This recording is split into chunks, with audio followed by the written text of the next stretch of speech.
Meowdy, hello, hello. Huh? Did I have plans to stream yesterday? No, I did not. I don't know. Oh no, did Twitch do a thing? That wasn't even something on me this time. Huh. Yeah, it's drunk. Forever drunk. But yeah, Meowdy, hello! I am here for Cat Quest. Yeah, I don't know what Twitch is on. I was unconscious. I was eepy. As one is. Also, I have tea. Heck yeah. Hello. And I actually have the keys for it. I actually was half expecting today to walk in and be like, oh no, I only have one key. And I'm like 4 quests daily commissions off or something. And I was just like, oh shoot, what do I do? But it's fine. I don't have to figure out what my plan B would have been. So it's all good. Actually, probably would have been the jet quest, which I did accidentally start because of the Catherine trigger thing. Yeah. Anyway, let's see what Lynette is up to. It's time for the tea. I've brought tea. Checks and cats. I'm checking on the cats. Also, if you can't tell what I was doing earlier, because I'm scrounging again. I'm trying to get Clorand. By the way, guess who I got? D-Luke! So yeah, I never win my 50-50s, I swear to God. But yeah, the D&D story quest is really, really cool. I think it was a good balance of like the serious and like the more kind of like silly kind of things going on. I think it was good. Also, I'm a sucker for D&D, so you know. I got D-Luke. I think at like 78, 9, something like that. So it's not like I went to hard pity, but like it still hurts. You thought I wasn't pulling. Here's the thing, I wasn't pulling until I realized that one of Clorand's best teams is with Kirara? And now I went, ah shoot, I kinda wanna get her now. So I'm doomed. I'm doomed. That's what I am.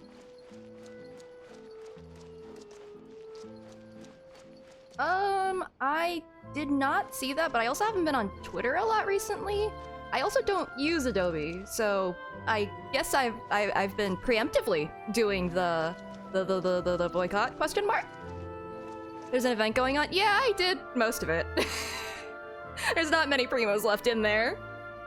Genshin Gaming? Genshin Gaming! Oh, cat! What's she doing? Oh, now there's a cat. I think earlier there wasn't a cat there, so she was just staring at a wall.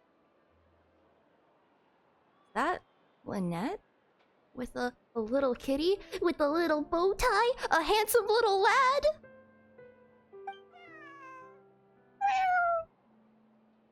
Meow. Me too!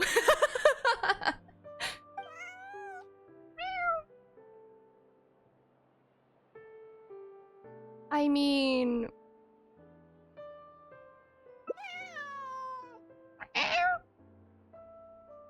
Where's Hiraro when you need her? I'm in the Ether cosplay.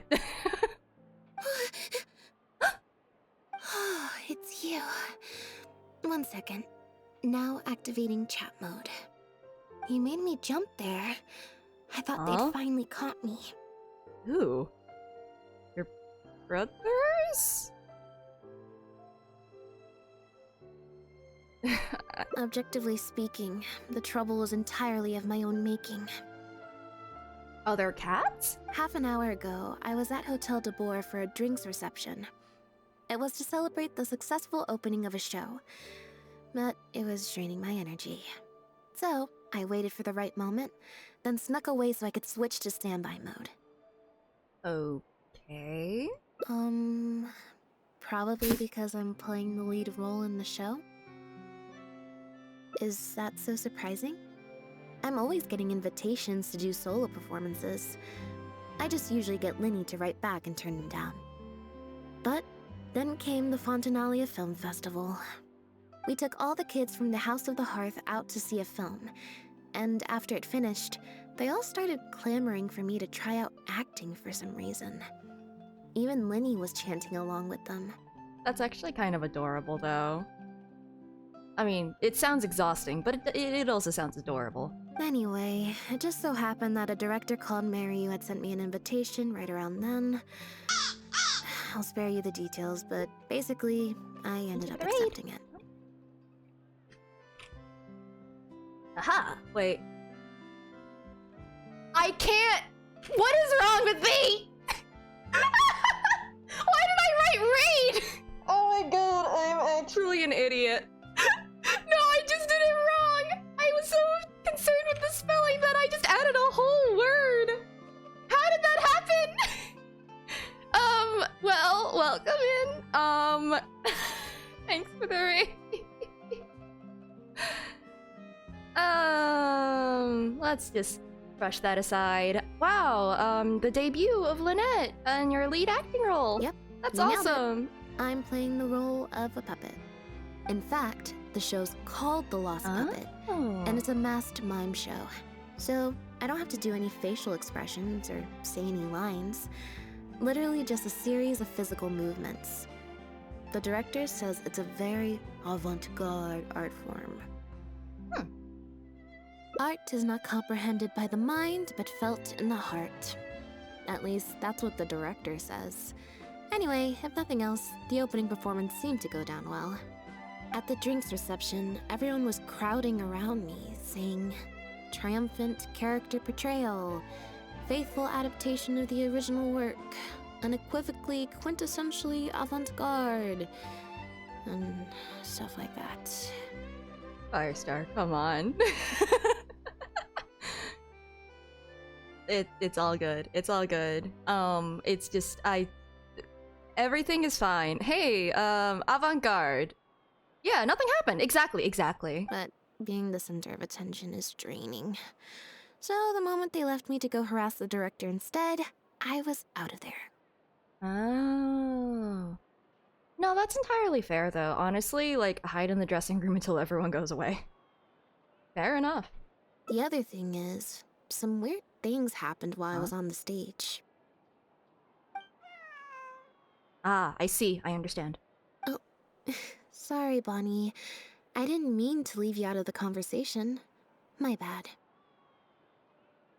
No, we just met. We bumped into each other right after I slipped away. And how do you know that Lynette's the one that named Bonnie, you know?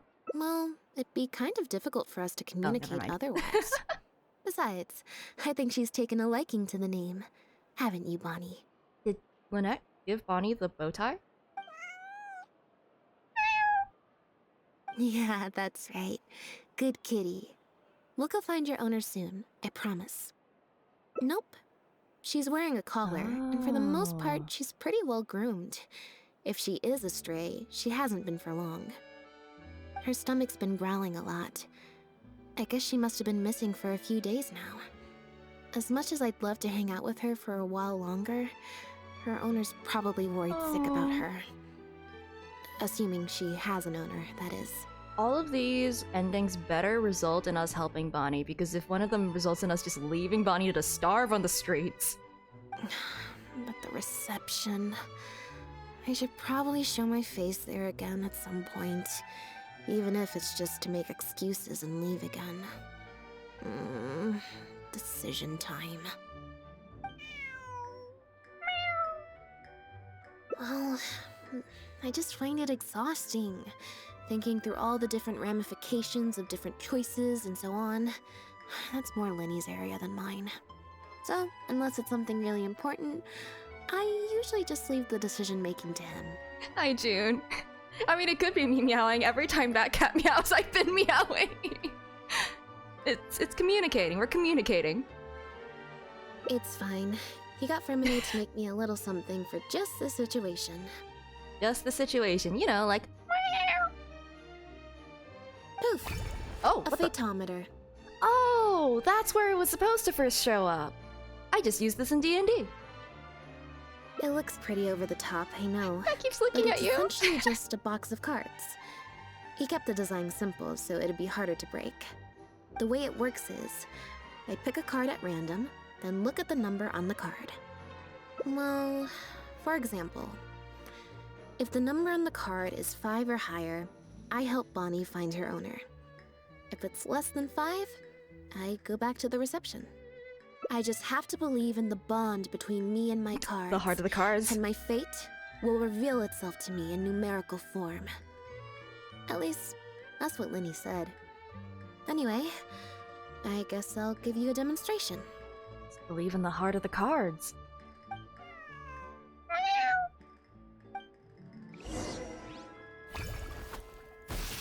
Oh. Oh no. I didn't like that. It break? Was I using it wrong? Maybe if I just...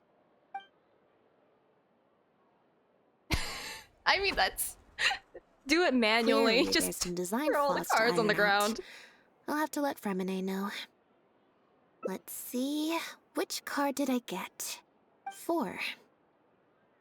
Oh. Well, the cards fell on the ground though, so I don't think it counts as fate. You know, even if you do one of these 50-50 things where it's like, oh, I don't have a preference, and then you realize once you chose an option that you don't want to do it, it still tells you your answer, that you want to do the other one, so, you know, change your answer. You don't have to, like, hold yourself to the oh, if it's definitely under 5, I'll do this. If it's definitely over 5, I'll do this. Oh. If you want to get the right answer, you have to let fate decide. Also something Linny said. So, to put it another way, if picking a card up off the ground is how to not leave it to fate, then that means it must be the wrong answer. Hilariously, that is the exact logic that I was thinking. It's like, well, technically you didn't leave it to fate. You don't think Cass is supposed to be floating? Well, I mean, not with that attitude. Or... Why don't you pick a card? Since I ran into you here, that means... our fates are, like... interfering with each other. Yeah, it's like radio interference. It's like turning your phone on airplane mode in the airplane, obviously. Fate is only good if it's fresh out of the box. Floor fate? No. Listen, floor fate. There's not even a 5-second rule. It's just gone once it hits the ground. I'll do it. Sure. Thank you. This one is final, I promise. Here, take the fatometer. If it's 5 or above, that means fate successfully changed. Anything lower than 5 is a fail. Also, if you have your own thoughts about what I should do, feel free to share. RNG. Now that I've got a good problem solver here to help, I don't need to run every little thing by fate. Oh, wait. It's actually... Okay, I'm gonna leave it to RNG. Alright. Then let's see where fate will lead me. Okay, random checks. Press to draw a card and get a random number. Cool. Let's go, roll that d20. What if I also roll a d20 in real life? I have dice. They're in my desk. Hold on. I wonder if you can hear me, like, just kind of... Oh my god. Alright, let's see if these cool fancy dice will give me something good. Of course it rolled out of the thing. That is a 12. Not terrible. Let's see, what does this give me? 12. Oh shoot, nat 20, let's go! So, we're looking for Bonnie's owner? What? Oh, for a second I thought both of you rolled a nat 20, and it was just like, wait, how? So I think we used Black Sight's roll, clearly. We are helping that cat. Oh, no. I know that you did. I thought that Trix also rolled a nat 20, and I was just like, what? How? There's 20 cards Everyone's in total, just rolling a nat numbered 20. 1 to 20. So there's only a 1 in 5 chance of drawing less than a 5. I should also mention, this time the cutoff was 5, but I just set that to wherever I feel like. I thought that I thought it was gonna be a... What? Oh yeah, no. You never said 5 to 10. You just said over 5. Okay, I see. To put it in perspective, I said I'd only do the show if I drew a 1.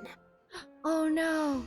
Fate can be pretty sneaky sometimes. It's like how one time I bought these dice, because I was just like, I was at a convention, as just there vibing, and there were people selling dice, and I was like, oh hey, if I roll a 20, then I'll buy the dice.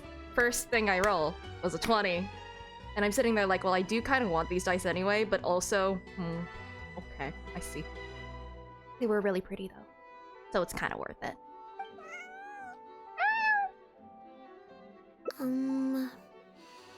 I think I'll go to the Steambird and see about putting an ad in the paper.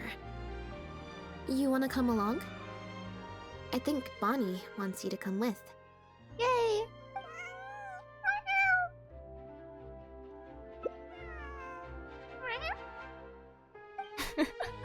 That's just the whole quest. I just meow at Bonnie the entire time. Oh shoot, I have the photometer now. Well, that's neat. Communicating, they're communicating. I can just run. Mimic shaped dice box, that's pretty cool. Yo, one of my D&D fellow D&D compatriots, one of my friends, for Christmas like last year or something, made everybody like dice trays like out of wood. It's insane. Really, really well crafted. Every stupendous day starts with a Steambird. Oh, hi Lynette. Hi Traveler. What can I help you with? Is there anything about a... Wait, what happens if I ask about... Okay, I'm gonna do this one first. I don't think so. Have you picked up a stray? Yep. If there's no commission to follow up on, could we post a notice about the missing cat instead? It has a bow tie and everything.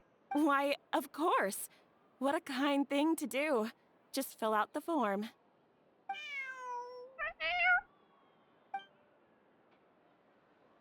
Well, we've registered you as missing.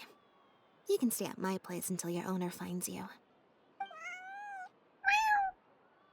Also, I just wanted to say thanks for keeping us company for so long. Well, I should probably head back to the drinks reception. Hopefully most of the people have left by now. Dang, that was a really fast hangout quest. It's over already. If you've got some time, you should stop by my place tomorrow to see Bonnie. There's a nice cup of tea in it for you. More tea, I say, pouring tea from my teapot. Alright, see you then.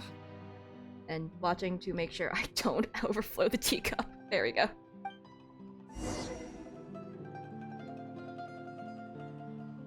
Cat becomes an assassin? Well, I mean, Bonnie has the bow tie already. A dapper assassin. Oh, right, wait. Wait until the morning. There we go. Is that a Rise Lily reference? No, I'm just drinking tea. It's green tea.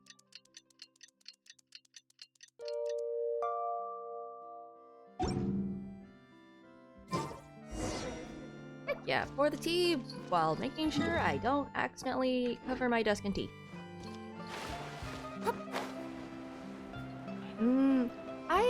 It depends. Okay, I feel like... Okay, blah, blah, blah, blah, blah, blah. Tea is not for everybody. I believe this cat belongs to me. Why do you look so aggressive saying that, my guy? Yeah, I've already just talked about my thing with coffee and how, like, I don't dislike the flavor, it just destroys me internally if I have it. I already told you, wait, this what? isn't your cat. Oh. Okay, we're gonna do an Airbud situation.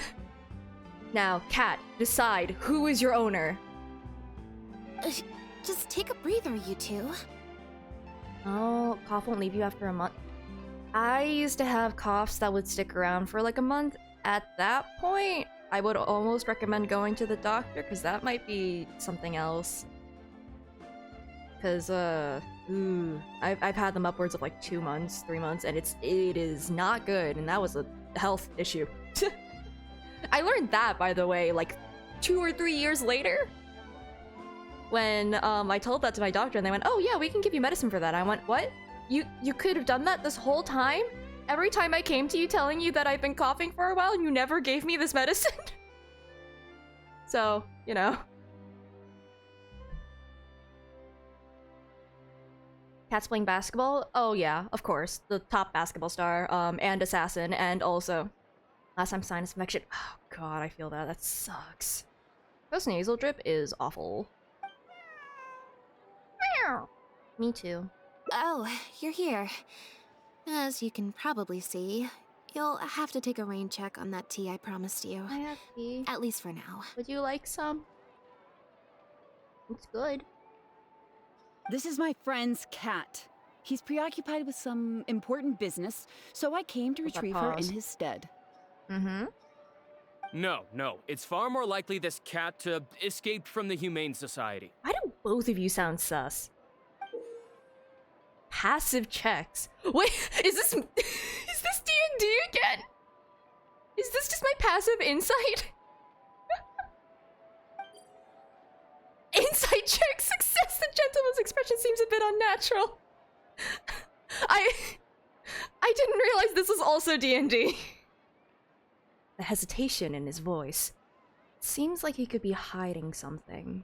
His gaze keeps drifting off to the side. It's like he's trying to not draw attention to himself. Oh my god, Airbud! We're gonna let the cat decide. Bonnie? That's the name I've given her in the meantime.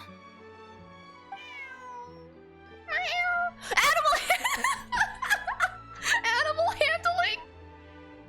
Shoot, I'm keeping my dice out. Hold on. I'm gonna physically roll every time just to see what I roll in real life in comparison. Alright, this is not something I was expecting, but here we go.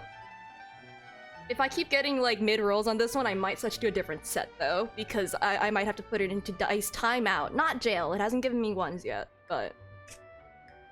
That is the middest roll I could have gotten. That's a 10. Incredible. 15. Oh wait, you know what I could do? I could roll the dice to see which card I pick. That's what I'll do next time. You got another nat? That's freaking insane. I think I just sounded like the stock cat sound. Well, this complicates things. Like, that was the most stock cat I've ever sounded like. Way to die. To be fair, my dice are made of metal. Can't get one in your sessions, though? Ooh. Yeah, it's always when you don't need it, when you just roll a 20 on an initiative and nothing else. Oh, she likes me! I'm the owner. I told you before. This is my friend's cat. My cat now. It's normal for her not to trust me. Listen, I'm the director of the Humane Society, okay? We've got so many strays, dogs, cats, you name Wait. it. I'm not even the one feeding them most of the time. You can hardly expect the cat to recognize me. If you aren't even, like... If you're just taking in strays, I assume you're adopting them out anyways. Isn't it a good thing that there is someone who says that they're this cat's owner? Or at least is related, tangentially related enough to be like, hey, this is my friend's cat, let me go and bring him back. Why are you so pressed about this cat? My guy. She just looked somewhat familiar, so I came to check, just in case. I don't believe you, or your mustache. If she turns out to be one of ours, I'll take her back. Simple as that. Why? Even if that's not the case, the Humane Society could still take her in. If no one else comes to claim her, that is. Okay, yeah, what is the Humane Society? We're an organization that specializes in rescuing and sheltering stray animals. We've been in business for several decades now. I'm Bernard, the current director. But, like, again, if... you can't just be keeping the animals. You don't just keep strays. That's not usually the end goal of these kinds of societies. They adopt them out to people. I don't understand why this guy is... Okay. The Humane Society. Huh. The name sounds familiar. Maybe this is I a remember fraud hearing thing. good things. You're the one in the Quartier Lyonnais? Yes, that's the one. Anyway, if it's not too much trouble, believe could you. I possibly take a closer look at the cat? No, I feel like you're gonna just pick up the cat and run. If it turns out I really am mistaken, I suppose that means the cat belongs to this lady here. She would be the only remaining option after all. It belongs to my friend. I actually really don't agree with this thought. Something feels really sus. Go on, Bonnie. Me too. I can hear the protestation in that.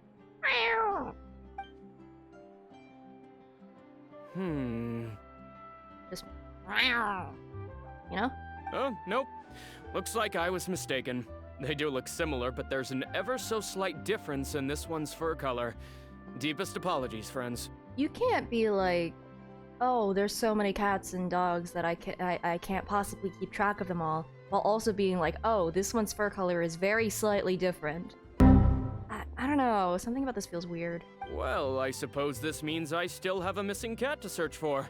Apologies again for the confusion. Oh, yes, exactly. I also don't believe you, to be perfectly fair. Neither of you seem very trustworthy. Wait a second. You lied earlier, didn't you? Ooh. Lied? I'm afraid I don't know what you mean. I'm afraid you're a terrible liar. A liar always has a tell. The look in their eyes, their breathing pattern, the way they hold themselves. The things that can give you away are often more numerous than you would think. And, specifically, it's in comparison to... What is it? How do I put it? Lying has a tell when compared to your base way of presenting yourself. And based on how she's acting now that the thread is gone, I assume that it's pretty clear that earlier she was lying. What are you talking about? The way I see it, you're conflating baseless conjecture with fact. Normally, when someone is called out, their breathing speeds up as they begin to panic. But your breathing pattern hasn't changed one bit. In fact, it's been strangely calm and measured this entire time. It stands to reason, then, that your agitated behavior earlier was all an act.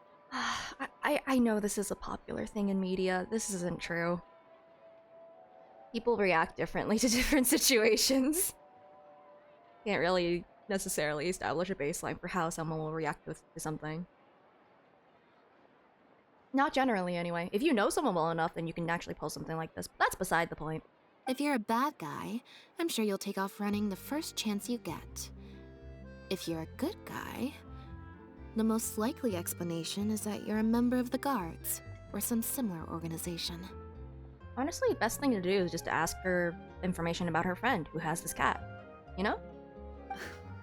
And you're basing this off of? Like, what is the cat's name? At the very least, you should know the cat's name, right? Intuition. Nothing more. Intuition. Well, I have to hand it to you, Lynette. You're right. I'm a member of the Guards. Oh, the that name's makes sense. Elodie. I'm currently investigating a cross-border smuggling case. This cat here, Bonnie was her name? Well, her owner is one of the prime suspects of our investigation. A couple of days ago, our suspect got wind that we were on his tail and fled. Tail. That's most likely how he got separated from the cat. I just so happened to stumble upon your notice in the Steambird. So, I decided to see if he'd come back for her. But, looks like I overestimated him. I don't think that Humane Society guy was a Humane Society guy. If I were to guess, the cat had something in the bow tie that the guy who was doing the smuggling operation is smuggling. And therefore sent someone to go and check the bow tie, wasn't in there, so they're like, ah, no, wrong cat. Or there was something in there and they took it, but I don't think that's what happened. We were watching. Or so I assume. The impact of this case has been huge. That's my The Marechaussee Phantom, the Guards, and the Special Patrol have all launched investigations. If there was even the slightest chance that he would show himself, I had to follow up on the lead. A new kind of illegal drug. Imitation synth. No, not again. We confiscated all the synth on the market, but addiction isn't something that goes away overnight. Even without substances on the market, people are still looking for a way to get their next fix. Wait, are you telling me that you took away a highly addictive substance from the market without having something like some type of program or something to help the people recover from the addiction? Okay. Okay. And criminals are all too eager to capitalize on that addiction. I mean, that's That not was her the job. impetus for so. imitation synth. Needless to say, a small-scale market opened up very quickly. Yeah, nope. This is. After the original synth debacle, we put several measures into place to prevent similar incidents from occurring. Oh wait. The perpetrators Oh. got smart, though, Nope. and shifted their sales overseas before those measures could kick in. That's when the imitation synth smuggling began. We only recently got word of the presence of imitation synth overseas. We Should you be managed to telling track us down this? evidence of similar transactions. What we were able to find out, however, hasn't proven that useful given the amount of time that has passed. Yeah, it's also just like saying that you got every single thing of synth from the market also is a little bit. Okay, I can believe you got most of it. Got most of it out of circulation and like from the big producers and stuff, but I don't know about everybody. Or everything. Also, really, I feel like you shouldn't be telling us this. We're not in the guards. The Marechaussee Phantom launched an investigation to track down every person in Fontaine capable of producing a drug like that. That's how we learned about Bonnie's owner. He's a researcher at the Fontaine Research Institute. His name is Pierre. Pierre Lafayette, to be exact. Lefebvre. Oh. Wait. I don't remember if... Okay, it'll explain. It'll explain eventually. Insight check success! A slight look of dread just crossed Lynette's face. Strange. She usually schools her expressions with mechanical precision. The Marechaussee Phantom found him in Poisson. In addition to the cat, he also had a pendant with him. Yeah, I mean, making synth itself would actually be really difficult because you have to get access to primordial seawater. But like, just whatever is currently circulating in the market, I feel like it'd be difficult to track every single little one down. Oh. Is that there's a ruler? Oh, the ruler is just for the thing as a reference. This is evidence, I see. At first, there wasn't much cause for suspicion. A search of his house didn't reveal Independent. much to go off of either. The Marechaussee Phantom very nearly left it at that. I hope you opened the pendant. It was only later that we realized the coat of arms on his pendant belonged to none other than the Lafayette family, one of the most infamous aristocratic families in Fontaine. Obviously, this discovery prompted a further investigation into Pierre. At that point, however, we discovered that he'd already fled. Now the guards and the Special Patrol are all searching for him. That's not possible, actually. The Lefebvre family has been gone for a long time. Shoot, this is the family that kidnapped Lynette, isn't it? Exactly. Many years ago, several important members of the family, including Oh, the patriarch, yeah, it's that one. were murdered by an assassin of unknown origin. Good. From that point on, family's power and influence took quite the hit. Listen, I do not condone murder. The family is That's it. engaged in all manner of crimes. As you can imagine, there's no shortage of people waiting in the wings to take their revenge.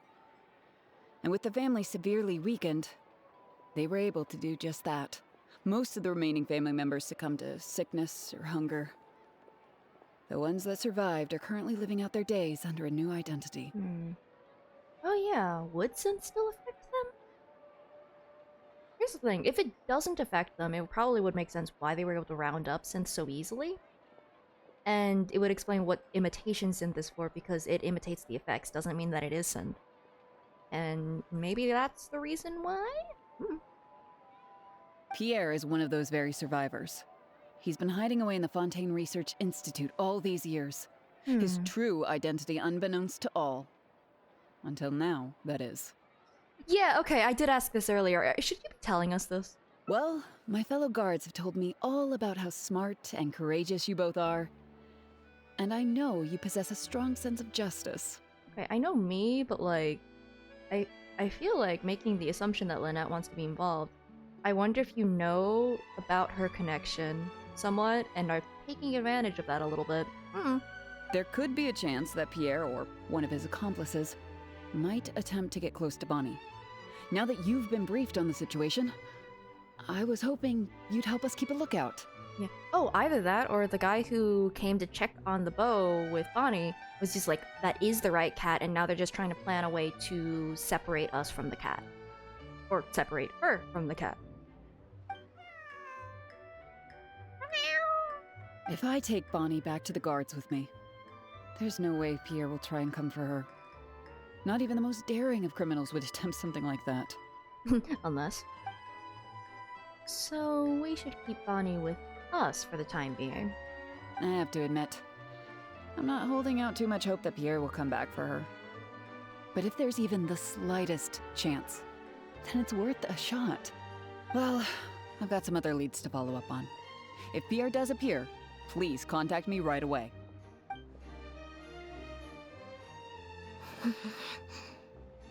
Yeah, aren't you good?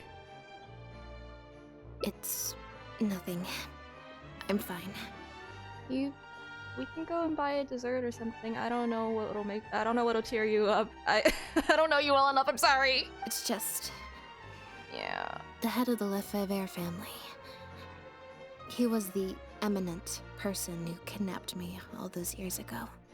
It was at a dinner party. Someone tricked me into boarding the Lefebvre family carriage.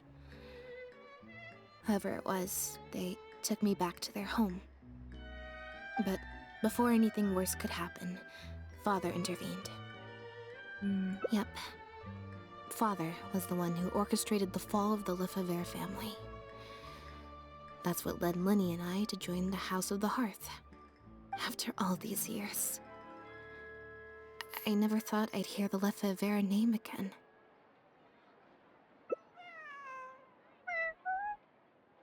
Don't worry about me. I wasn't feeling sorry for myself. I was just thinking about Lenny. I mean, you can also feel bad about what happened? Question mark? That's fine. He's been acting strange recently. He avoids me for days on end, consumes himself with some secret investigation, and then out of the blue pushes me to do that acting job. Thinking about it now, it's almost like the one I drew from that deck of cards was part of his plan all along. He must have asked Fremine to help him out.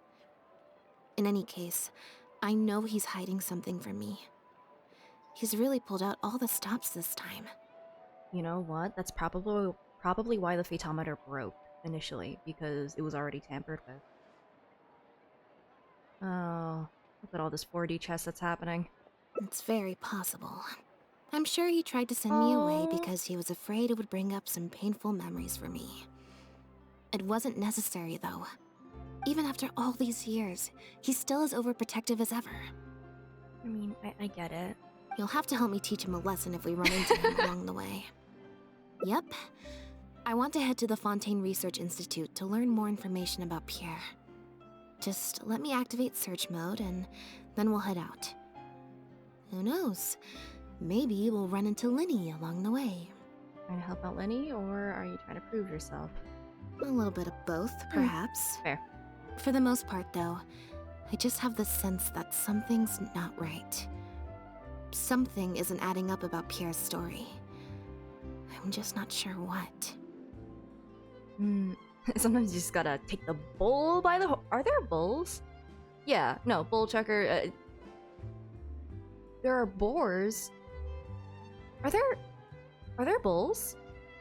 I don't mean Ushi. Ushi's like a construct. Are there cows? I don't remember them. I'm like, yeah, my memory's bad. Okay, I'll write a letter explaining everything to the crew. Once that's done, we can head out. Oh, Ushi existed before meeting Ethan.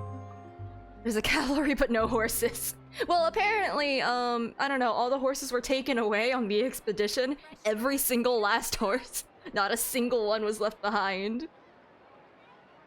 In Mondstadt, anyway. Imagine, they only have one horse. And then Varka just took that horse. Where am I going? Oh, very far up, actually. A bull yokai. Okay.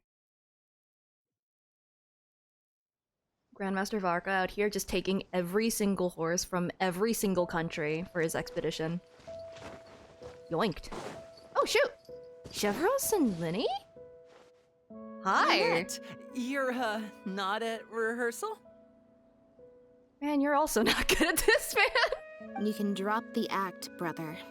In fact, I don't think either of us will have a need for acting anytime soon. You should know better than to try and keep something from me. You've never been able to do that, even when we were kids. Remembering that last time when he tried to keep something from Lynette, and Lynette just kind of appeared behind them and scared the crap out of him and Fremine. And that's why I tried to distract you with the masked mime show. But I guess you're just too good. Okay, a seahorse isn't a horse. Let's be real. Care to introduce us to your new assistant? This is Officer Shavras, captain of the Special Security and Surveillance Patrol. You may have met her already. Nice to see you. I should clarify something. Mr. Linney's here at my invitation, not the other way around. To borrow your expression, Miss Lynette, I suppose that would make him my assistant more than anything. We've brought on Mr. Linney as a consultant in the past. He was instrumental in helping us crack a case involving a perpetrator who used magic tricks to commit crimes. I was hoping he'd be able to provide some valuable insight this time around as well. Grandmaster Varka playing a sick prank on Kaya and takes all of his horses. So you've heard everything then? That's exactly why we're here. There's always been questions surrounding the fall of the Lefebvre family. Some people even believe the House of the Hearth was involved. Whoever was behind it all was extremely cautious. They didn't leave a shred of evidence. This very fact, however, leads me to believe it was indeed the work of that harbinger. What? It was just an accident, you know? An accident with, sharp implements. Accident. I took a look at the entrance and exit records of all the carriages that night. Let's just say it wasn't hard to deduce that there's ill will between you two. Don't worry, I don't have any evidence to that effect, and I certainly don't plan on going to bat for such a despicable family. Plus, you were victims back then more than anything. I sought Mr. Linney's help with the smuggling case. Nothing more. The way I look at it, it's a collaboration between us as people, not the organizations we represent. Besides, by working together, we can expose the truth as quickly as possible. You can hardly say that's at odds with the justice my organization strives for. Chevros is honestly very cool. They just fell on their knife repeatedly. They just fell on a giant scythe, you know? As one does. You know, a gardening scythe. The nobles just really wanted to try gardening one time. They were really bad at it, so, oops. These things happen. Not at all. I was planning to invite you from the very beginning, Miss Lynette. It's just that my assistant here raised some objections. The Scarecrow. Yeah, the Scarecrow really scared them. It scared them so much that they just backed up, tripped, fell over, knocked over an oil lantern, which set everything ablaze, and also stabbed themselves. You know? Oh no, not the Kid Icarus Reaper! No! Linny, I'm not the same person I was back then. At least it's not an ohm. That little girl who did nothing but cower in the corner in fear, she doesn't need saving anymore. Oh, this is... You know you want to protect your little sister, but little sisters don't stay little forever. Oh. I'm sorry, Lynette. You're right. I let my concerns get the better of me. Oh, and the next time you want to distract me, you should try a different approach. Is that different if you play as Lumine? Is it like little sibling or something? Well, no. Actually, no. She's the little sister no matter what. Even never mind. Age is not. It's fine. It just works from a different perspective. Okay. Who's this? You pick up a stray while I was gone? We have collected evidence. It's the cat. It's a bit complicated. I'll explain later. Anyway, her name's Bonnie. Well, if there are no objections, then I suppose the only thing left to say is... Lynette, Traveler, welcome to the team. I feel like the cat is kind of important to explain right now, actually. This cat is important evidence. Or has important evidence. Is very related to the case. We might actually be attacked at some point because of this cat. I feel like we should tell them about this. It appears the Lefebvre family was very particular in their use of insignias and emblems. Huh. The family would use different emblems to mark differences in status, blood relation, and the like. In fact, the insignia that was discovered on the pendant was used to represent an illegitimate child. Dude, why are they so obsessed with that? Okay. It's highly likely. That very status might have been what allowed him to emerge from the fall of his family relatively unscathed. It would also explain why he was able to assume a new identity as a researcher with relative ease. I just like, in an organization, it makes a little bit more sense to have a hierarchy like that. It's just, in a family, having a symbol designating that you are of an illegitimate bloodline seems a little bit much. We discovered something interesting, though. After talking to some of his co-workers, it appears he pretty much works at the Institute in name only. He's practically been cast out. Apparently, Pierre was once addicted to synth. He tried to use the resources at the Institute to create a substance with a similar effect. Oh. He claimed it was just for research purposes, but the Institute revoked his access to the relevant materials regardless. He was placed on disciplinary leave, pending a thorough investigation of his actions. But it seems the Institute ran into some trouble along the way. Could have been a lack of personnel or a timing issue. In any case, they had to table their formal investigation into Pierre. Unfortunately, that also included reporting any relevant information to the higher authorities. So you're telling me that this institute was just like, this guy's trying to make imitation synth. Oh, that can't be good. We'll make sure to pencil in investigating you. And then later on forgot, or whatever. And then suddenly crimes involving imitation synth come up and they're like, oh, shoot, we screwed up. We did a big oops. That's RB. Man. As for his family background, it appears none of his co-workers at the Institute were aware of that information. All they could tell us was that he was quite the recluse. Okay. Well, yeah, did you find anything useful? Other than the pendant, we didn't find anything else of note at his residence in Poisson. Oh, I forgot what was happening at the Institute. Were there buildings turning into Jello? I'm sure the people probably were. I forgot how close they were to the primordial sea. Based on the samples of imitation synth we've been able to analyze, it appears the substance leaves behind strong traces wherever it's produced or stored. Those traces might not be obvious to the casual observer, but they're not something our guard poodles would miss. Pierre's home, though, came up completely clean. Okay, yeah, Oh, that's the Oh. Wait, was that a recent thing? I guess my brain didn't clock that as like a recent event that happened. It was just like, oh, that happened a while ago, and they've just been cubes in the sky. But Oh, that would do it too. I probably didn't do the world quest. that would probably be why. That's the reason. Okay. We didn't find any records indicating possible involvement in overseas transactions either. So, the Marechaussee Phantom didn't view him as a major suspect at first. Oh, thank you for the follow-up. Maybe he had a separate, dedicated area where he made the imitation synth. Honestly, that makes sense. Also, you probably wouldn't want to sleep in close proximity to it anyway. Well, his neighbors did say he was often gone for long stretches of time. You would think with him out and about so much, people would have spotted him around Poisson, but residents said they barely ever saw him in town. If his reclusive nature was just a matter of keeping a low profile, I guess it would make sense for him to have a secret base to carry out his business. Okay, that one random little beep in the OST, like for this song, has been bothering me for the past like couple minutes because it is the exact tone and pitch of my fire alarm, and I keep worrying about it getting another false alarm. I switched out all the fire alarms, but like sometimes it still just goes off. It happened yesterday actually at like 2 in the morning. It just went off for half a second.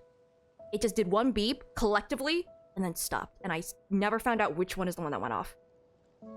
So I have to wait for another one. But yeah, I keep thinking that my fire alarm is going off when I hear that little like ring in this OST. After he disappeared, the guards conducted a thorough search of Poisson, but they didn't come across any suspicious locations. Huh, outside of the one in the Chiori questline. Poisson. So, You know Hotel de Boer, where I first found Bonnie? To get there from Poisson, you have to cross a stretch of ocean. It's not somewhere a cat could just wander off on its own. Secret tunnel. A cat? You mean... Bonnie is Pierre's cat. Oh, that's right! When the Marechaussee Phantom first tracked him down, I remember there being something about a cat in their report. So this is her? From what we've This learned is about she. Pierre's habits, he doesn't seem like the type to venture out without a purpose. So what you're saying, Lynette, is that Bonnie couldn't have gone missing in Poisson. If that's true, then... Exactly. Bonnie might even know where it is. Wait, you think the cat can lead us there?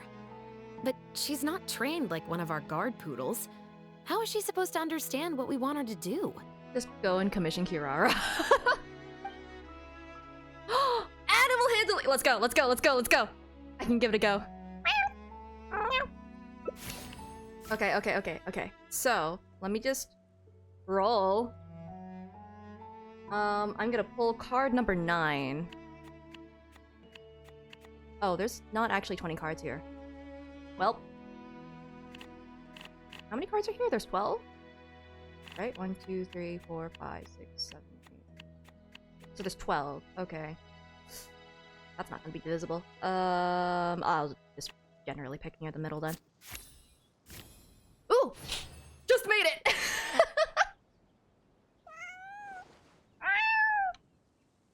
Roll a d12. You're right. I should probably roll a d12 instead. That's the wise action instead of trying to use a d20. Okay. D12. You are the d12. Okay. Bonnie seems to understand. She flicks her tail. Near the coast, the beach, and beneath the cliffs. Veritable cat The whisperer. place we're looking for is most likely north of the court of Fontaine. Well, I've certainly never taken a witness statement like this before. Hey, at least it's not Ace Attorney, where they, what was it, cross-examined a parrot? Well, if it works out, maybe it's something worth getting used to. Where are you going, squirrel friend? You eavesdropping? You want to solve crimes? Cats and humans are actually pretty alike. When it comes to communication, most of what we want to convey can be accomplished through body language alone. But humans tend to rely too much on speech to ever take advantage of that fact. Of course, body language has its limitations. You're not going to be able to get across anything too complicated. If I remember correctly, cats generally don't meow at each other to communicate. They meow at people because we are too stupid to understand.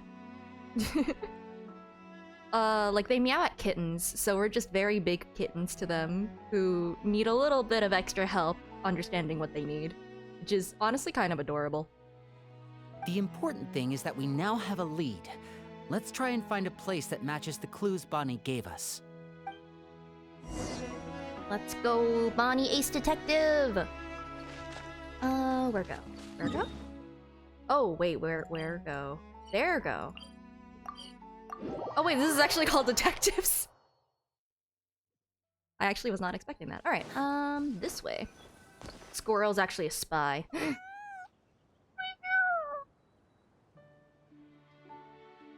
Cat's meowing, heading for the box of canned cat food. Exactly, because they know that you wouldn't get their You wouldn't have, what's it called? You wouldn't give them your attention otherwise, you know? Seems like Bonnie is Easiest trying way. to take us somewhere. Where are you trying to take us? Where are we going? Into the water! Under the sea! Why is there a fish on the land? No, genuinely, why is there fish over here?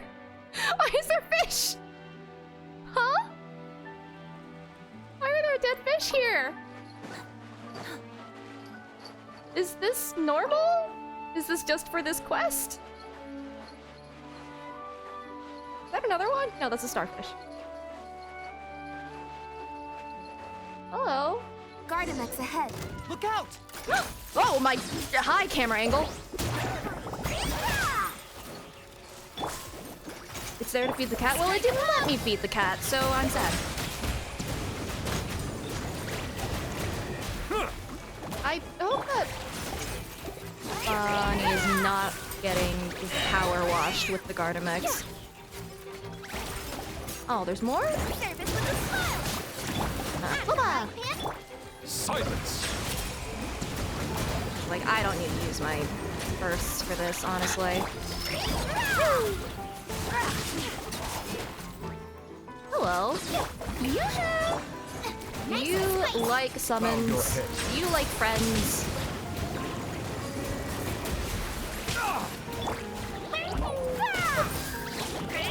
Bye. Go near the base. Where is the base? Hello, friend. How's it going?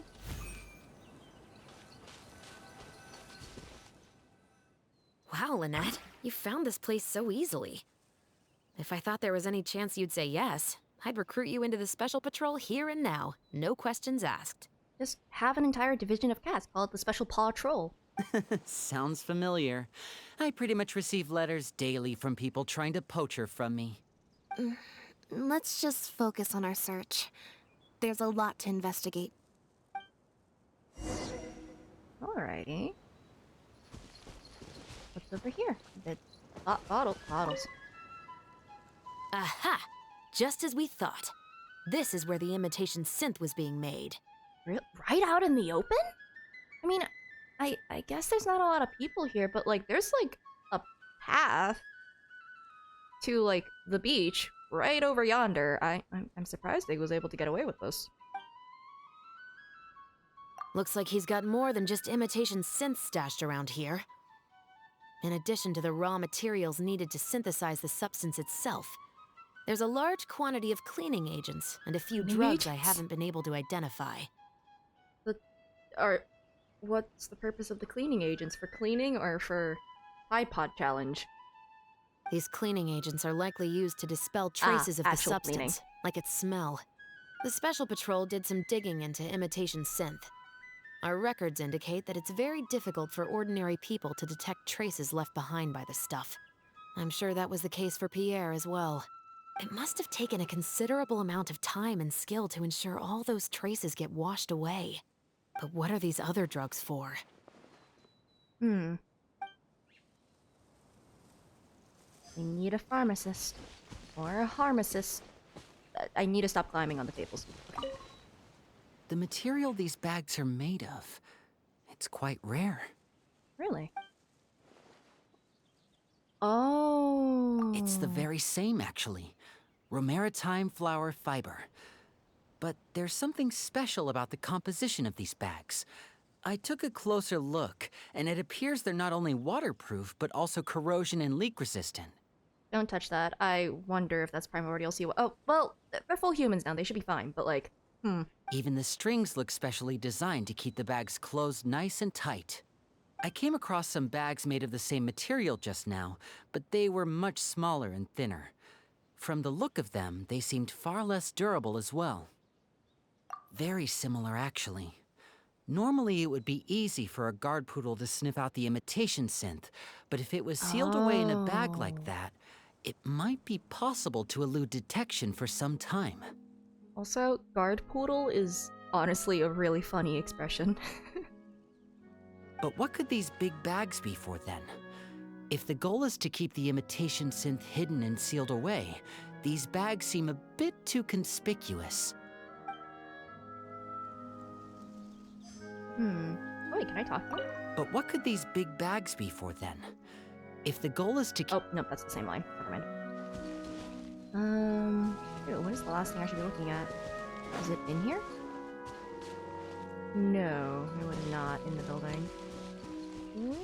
Other side? Oh, there it is.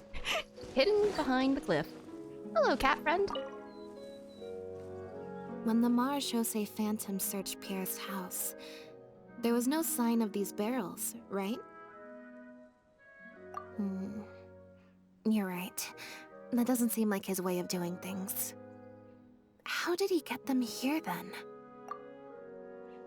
Barrels show signs of water damage.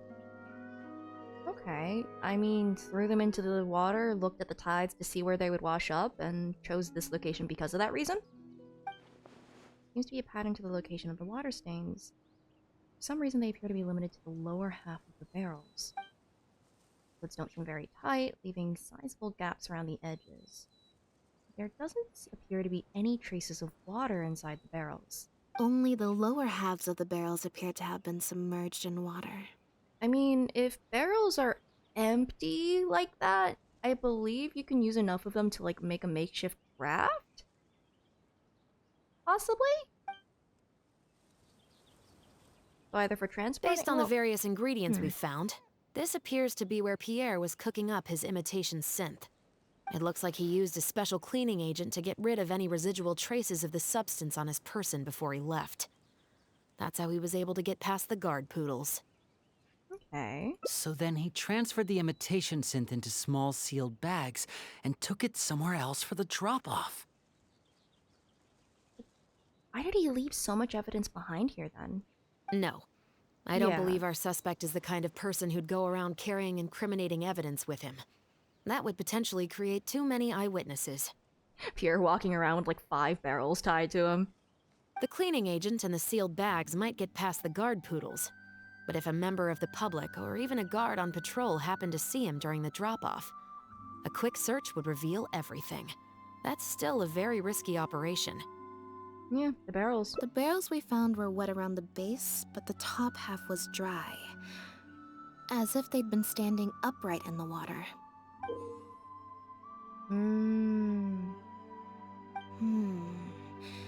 If you put a barrel in the water, it will normally float on its side.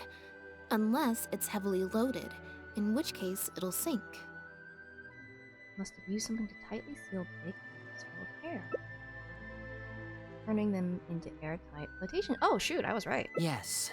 With flotation rings around the body of the barrels, they'd stay upright in the water.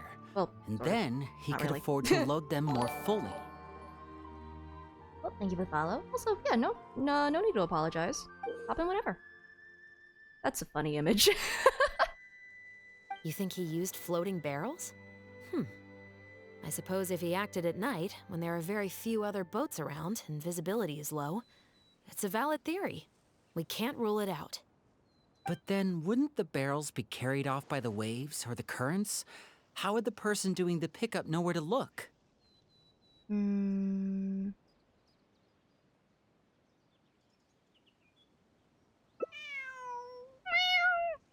Traveler, can you come take a dip in the sea with me?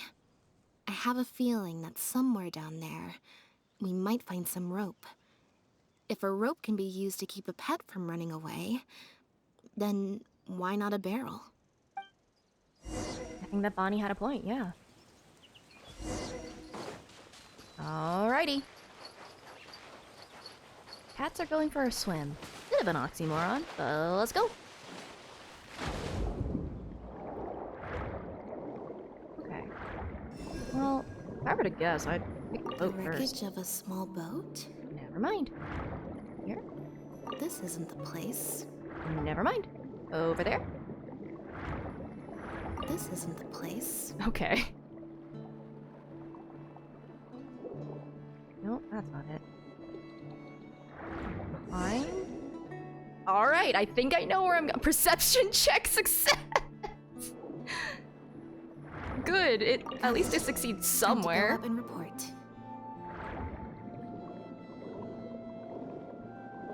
Wait, I do want to dive out of the water, though.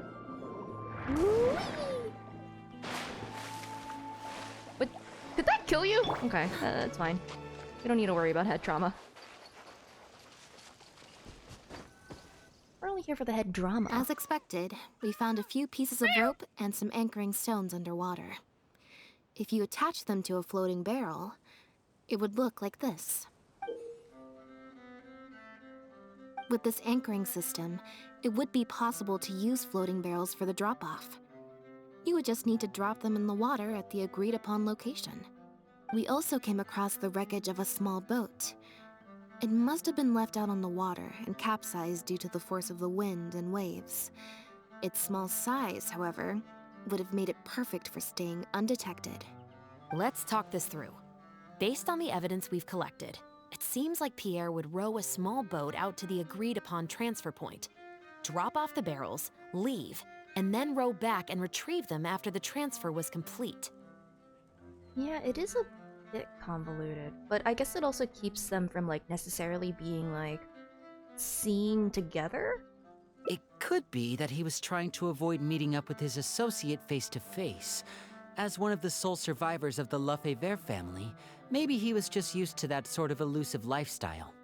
It seems like Pierre deliberately chose the floating barrel method so that the goods could be dropped off and picked up at separate times. That way, the two parties wouldn't have to meet each other. Well, if that's the case, they must not have a very close working relationship. Let's not jump to any conclusions just yet. Assumptions can be detrimental to solving a case. True. It's possible they were just trying to keep a low profile. Two boats sailing to the same location at once could be too conspicuous. Well, once they... I assume, like, once they tie the rope to the barrel, then it'll just kind of naturally float to where it needs to be. It can't float off at any rate, as long as they give a general location of where it is. The most important thing is that we can now confirm Pierre wasn't acting alone. The floating barrel drop-off system is proof enough of that.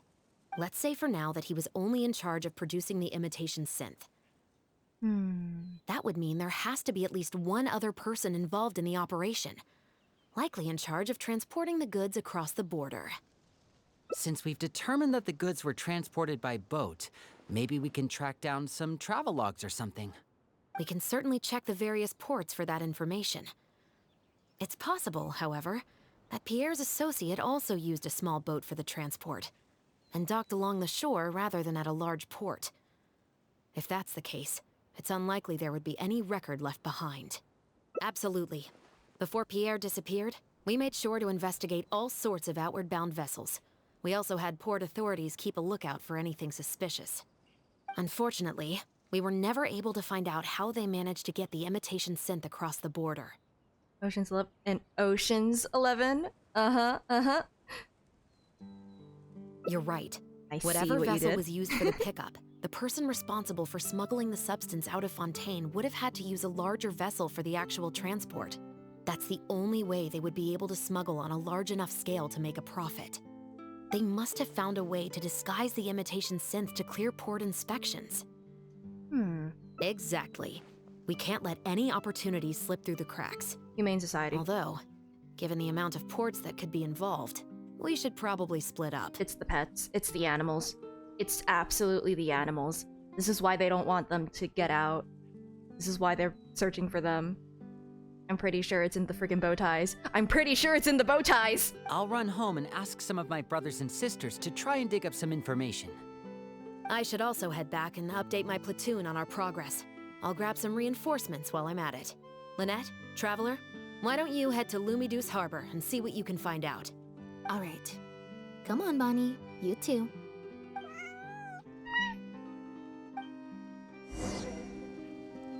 According to the judgment of the Oratrice Mécanique d'Analyse Cardinale. Over here.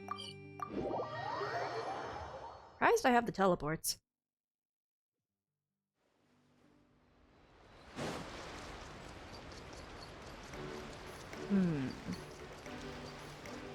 Hello. Have there been strange ships Lynette, recently? Traveler. And Bonnie, too. What brings you all here? We're here to bother you at your workplace. Did something happen?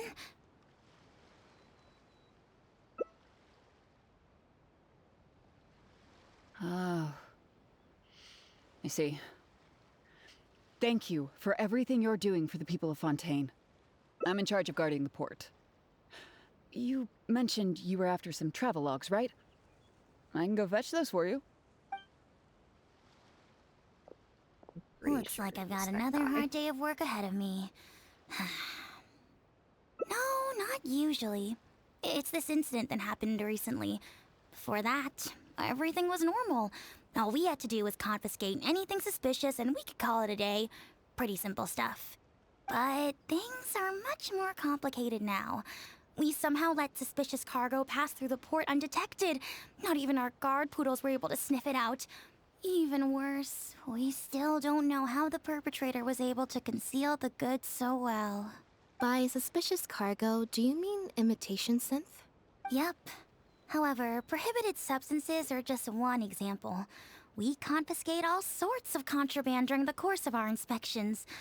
Or at least, we're supposed to.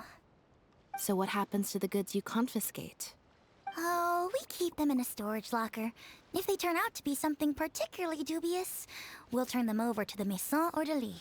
If the goods are only slightly suspicious but could otherwise be harmless, like raw materials that could potentially be used to create contraband, we return them to the ship they were confiscated from, instead of letting them pass through the port. Sorry for the wait. These are the travelogues for all the recent activity at the port. Oh, you brought Gerard with you. Actually, he followed me here himself. It's like he smells something on me.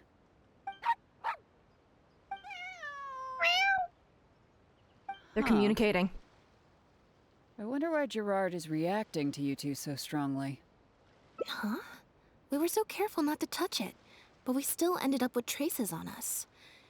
If it leaves a residue so easily, I just don't understand how the culprit was able to disguise the goods at all. Why don't you have a look at the travel logs first? All ships coming in and out of the port are recorded here, except for the ones the port authorities ride to and from work. Do the guard poodles bark at all the animals? Because, like, I would expect them to be trained enough not to do that, but, like, maybe they consider it a false alarm? But if they hide it on the animals and they bark at them, I don't know. I don't know. Humane Society, I'm pretty sure I'm right. Oh, thank you for the follow. The Humane Society. Yeah, the Sus Society. Their name is all over the exit logs. The purpose for leaving is always listed as overseas adoption. I feel like, with how common cats and dogs are in other countries as well, I don't think there's really a big need for overseas adoptions. Especially since there's no internet or anything. How would they even get word of them? Anyway. Ah, the director of the organization explained that, actually. He said a lot of the cat and dog breeds unique to Fontaine are also very popular overseas. So, his organization offers an overseas adoption program. I don't believe this. Bernard, the director of the Humane Society, was the man who came looking for Bonnie earlier. The cat that fled from Pierre looks just like the cat that the Humane Society is looking for. Could that really be a coincidence? Seemed as if Bernard was also hiding something. He seemed so insistent, but only ran a cursory check before just leaving like that. When he came looking for Bonnie earlier, what if he wasn't actually there to check if Bonnie was his missing cat? Maybe he was there for some other purpose. Have you figured it out too, Traveler? The way the criminal disguised the goods?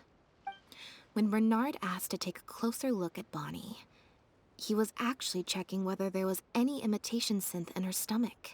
You know, I said the bow tie because I really did not want it to be in the animal, because that implies that they...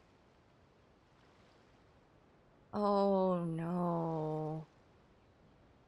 Hey, welcome in! This is unpleasant. Wait, what? The sealed bags we found at the secret base. They were specially made to be corrosion resistant. So they wouldn't be digested.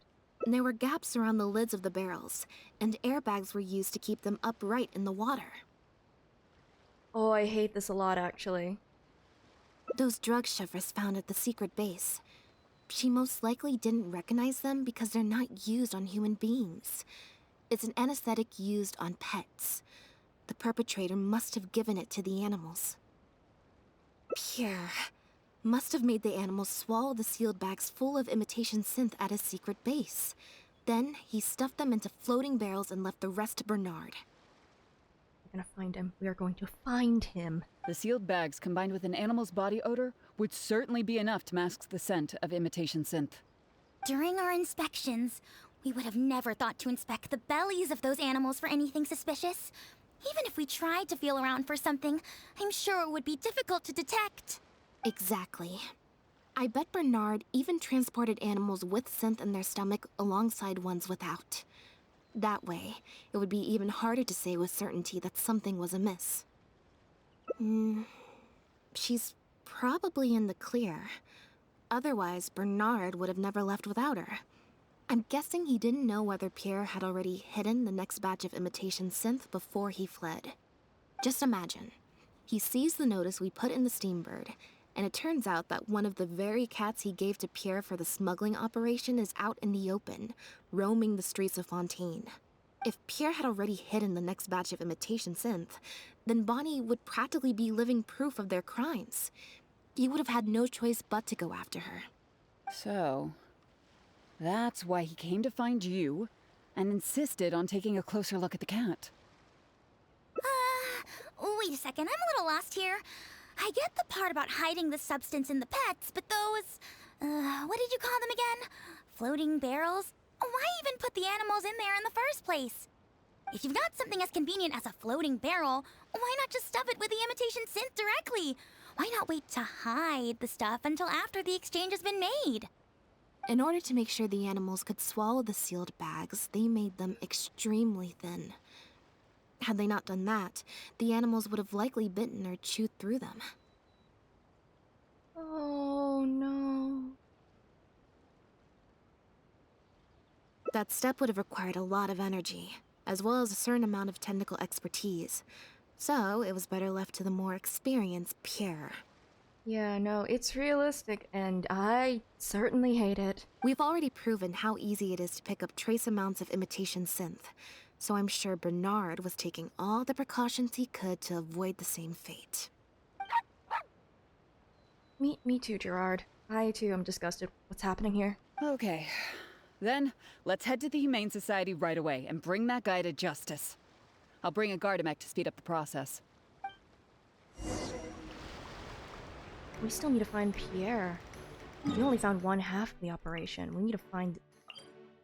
Oh, okay. And... This way? This way. They also might have already fled. The headquarters of the Humane Society should be somewhere around here. Bernard could show up any moment now. Ah, you're the people from earlier.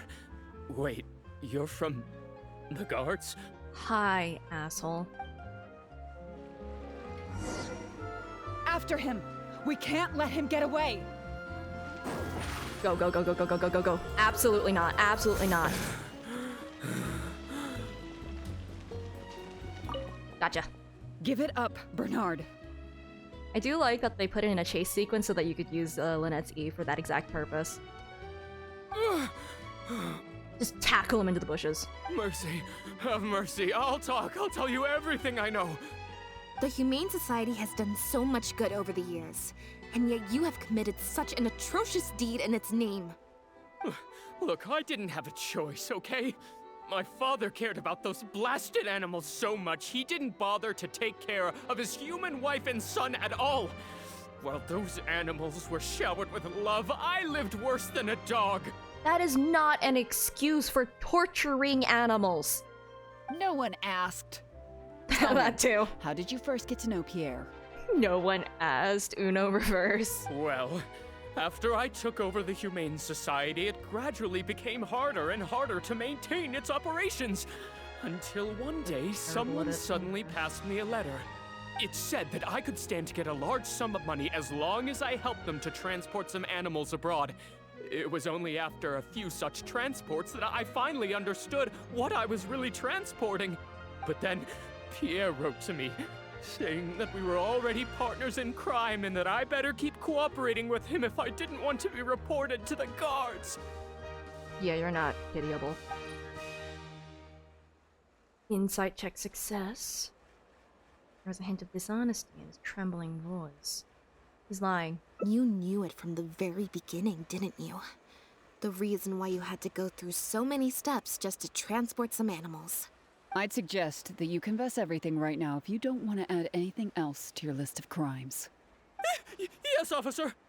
I would order wooden barrels and flotation devices according to his instructions, and then load the sleeping animals onto a boat. Once I sailed to the location he provided, I would dump everything together into the sea.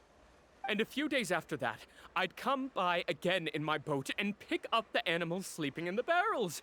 Once I had received enough of them, I'd bring them to the harbor to be adopted abroad. That guy, Pierre, he was running the entire show.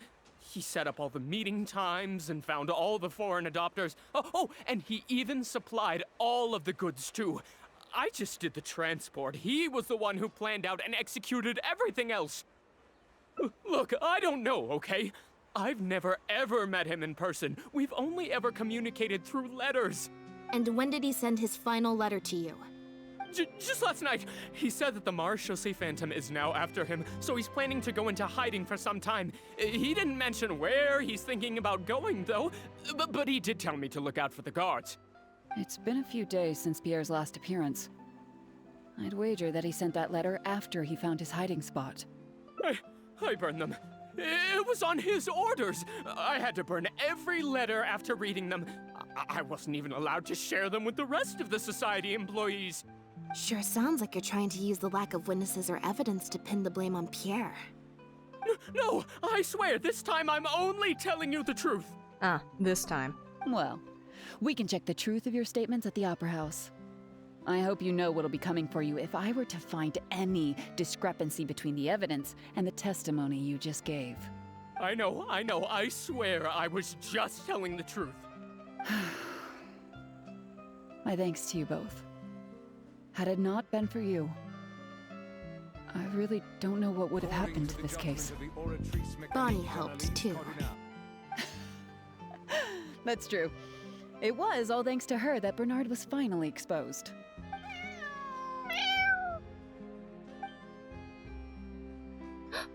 She's hiding? And it looks like she's grown quite fond of you two as well. Then I'll leave you be. Just let me know if you find any other new leads.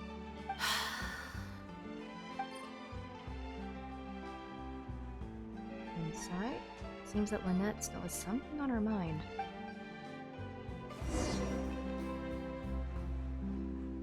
Okay. Wait. Why are there two? Oh, is this a split ending? Where it's like one of them finishes the route and the other continues? Well, let's do this one first. I assume the other one is if you fail the insight check. Okay. Or you succeed all of them, I don't know. Well, even though it didn't feel like Bernard was lying, after talking to him, I'm getting an even stronger sense that something's not quite right. We investigated so quickly that perhaps we've missed a thing or two along the way.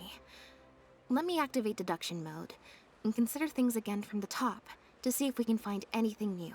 Are we gonna get the top level thing from Lynette's perspective? Is there still anything unresolved or strange that we should try to consider? Oh, never mind, we are not getting that.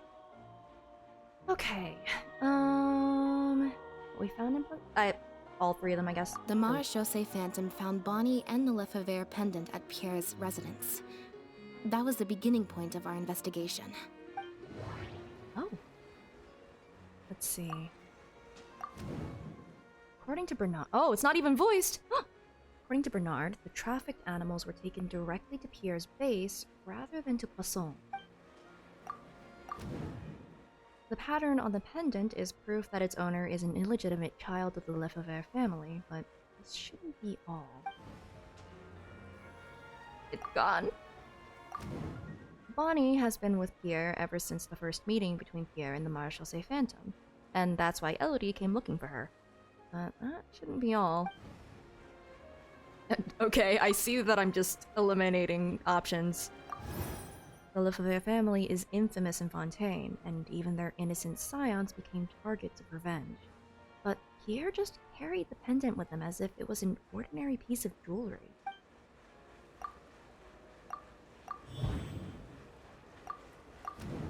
Pierre became the key suspect in the case because of a suspicious cat and a suspicious pendant. Why would he leave such an obvious trail for us to follow when he took so That's much care to not very leave any true. traces of imitation synth in his home? Is he not in the Lefebvre family then? And is just kind of leading everyone on a wild goose chase? Bernard claims to have received a letter last night from Pierre. In the letter, Pierre stated that he had gone into hiding. Is there something wrong with the letter? Also, he doesn't trust Bernard. So why would he tell him that he's going into hiding? The letter didn't mention Pierre's hiding spot, although it makes sense that Pierre wouldn't want anyone to find him. Bonnie had already been on the loose for a few days when we found her yesterday morning. That means that she had already broken free when the letter was written. Okay. Regardless of whether he sent it anonymously or secretly delivered it himself, it's no longer something we can follow up on. If the point of the letter was to tell Bernard to get on his guard, then why didn't it also warn him about Bonnie? Ooh, true, actually. If Bonnie had imitation synth in her body, then she was a liability that had to be recovered at all costs. But if she wasn't carrying anything, then it would have made sense to tell Bernard not to worry. And thinking about it, Bernard only attracted our attention in the first place because he came to look for Bonnie. Could it be that the person who wrote the letter also knew nothing about Bonnie's whereabouts? Or they had a separate goal entirely? Well, we've discovered that Bernard is responsible for the trafficking, while Pierre deals with supplying the goods. Is there something else in this scheme that we're missing? I mean, maybe the lion? Okay, let's see. Ingredient. Oh yeah, also ingredients. I'll go left, right. They always communicated in writing, and all of those letters have been burned, so we can no longer confirm or trace anything. Yeah, that's fair. Ledger. Bernard can be compensated for his work after completing a shipment. No suspicious record would be left as long as he receives the funds as an individual, rather than through the Humane Society. We've already proven that Bernard and Pierre coordinated their handoffs by passing floating barrels to each other on open stretches of water. Any past member of the Lefebvre family would probably have a number of connections outside of Fontaine. According to Chevros's investigations, Pierre has been formally reprimanded for his synth-related research and can no longer get any materials from the Fontaine Research Institute. Let me think. Cause, like, the connections is a little funky if he isn't actually part of the Lefebvre family. Just because of the whole, like, why was the pendant so easy to find? I think it's also just, how is he getting the ingredients? That's probably it. Hello! Thank you for the follow, and Meowdy. Where is he getting it from? Yeah, according to Bernard, Pierre also supplied all of the goods. But if the Marechaussee Phantom's records are correct, Pierre should have lost all access to the materials required to create the imitation synth. And the Institute has also not reported any theft of their stocks. The final question is, why did I sense that something wasn't right after hearing Bernard's testimony? Even more so than before. Okay. Both written letters and handoffs using floating barrels are methods of communication that can be intercepted.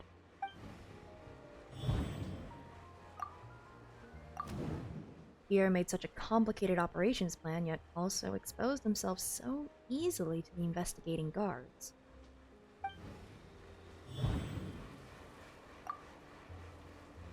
That one's kind of out of pocket, alright.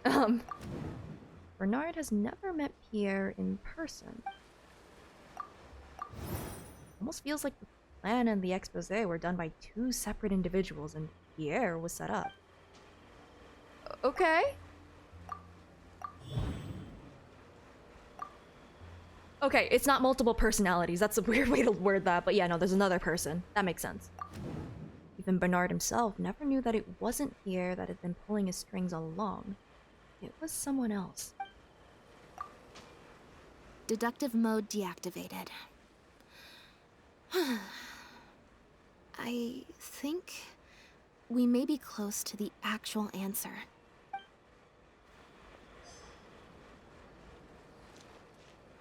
Perhaps we are now closing in on the truth. I just realized that Bonnie is a really big cat. Or we're really short. That's also possible, actually. Okay.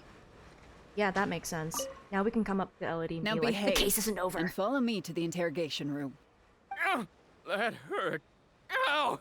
Contemplation. They're about to leave. Is it really okay to let them go? Well, we just established no.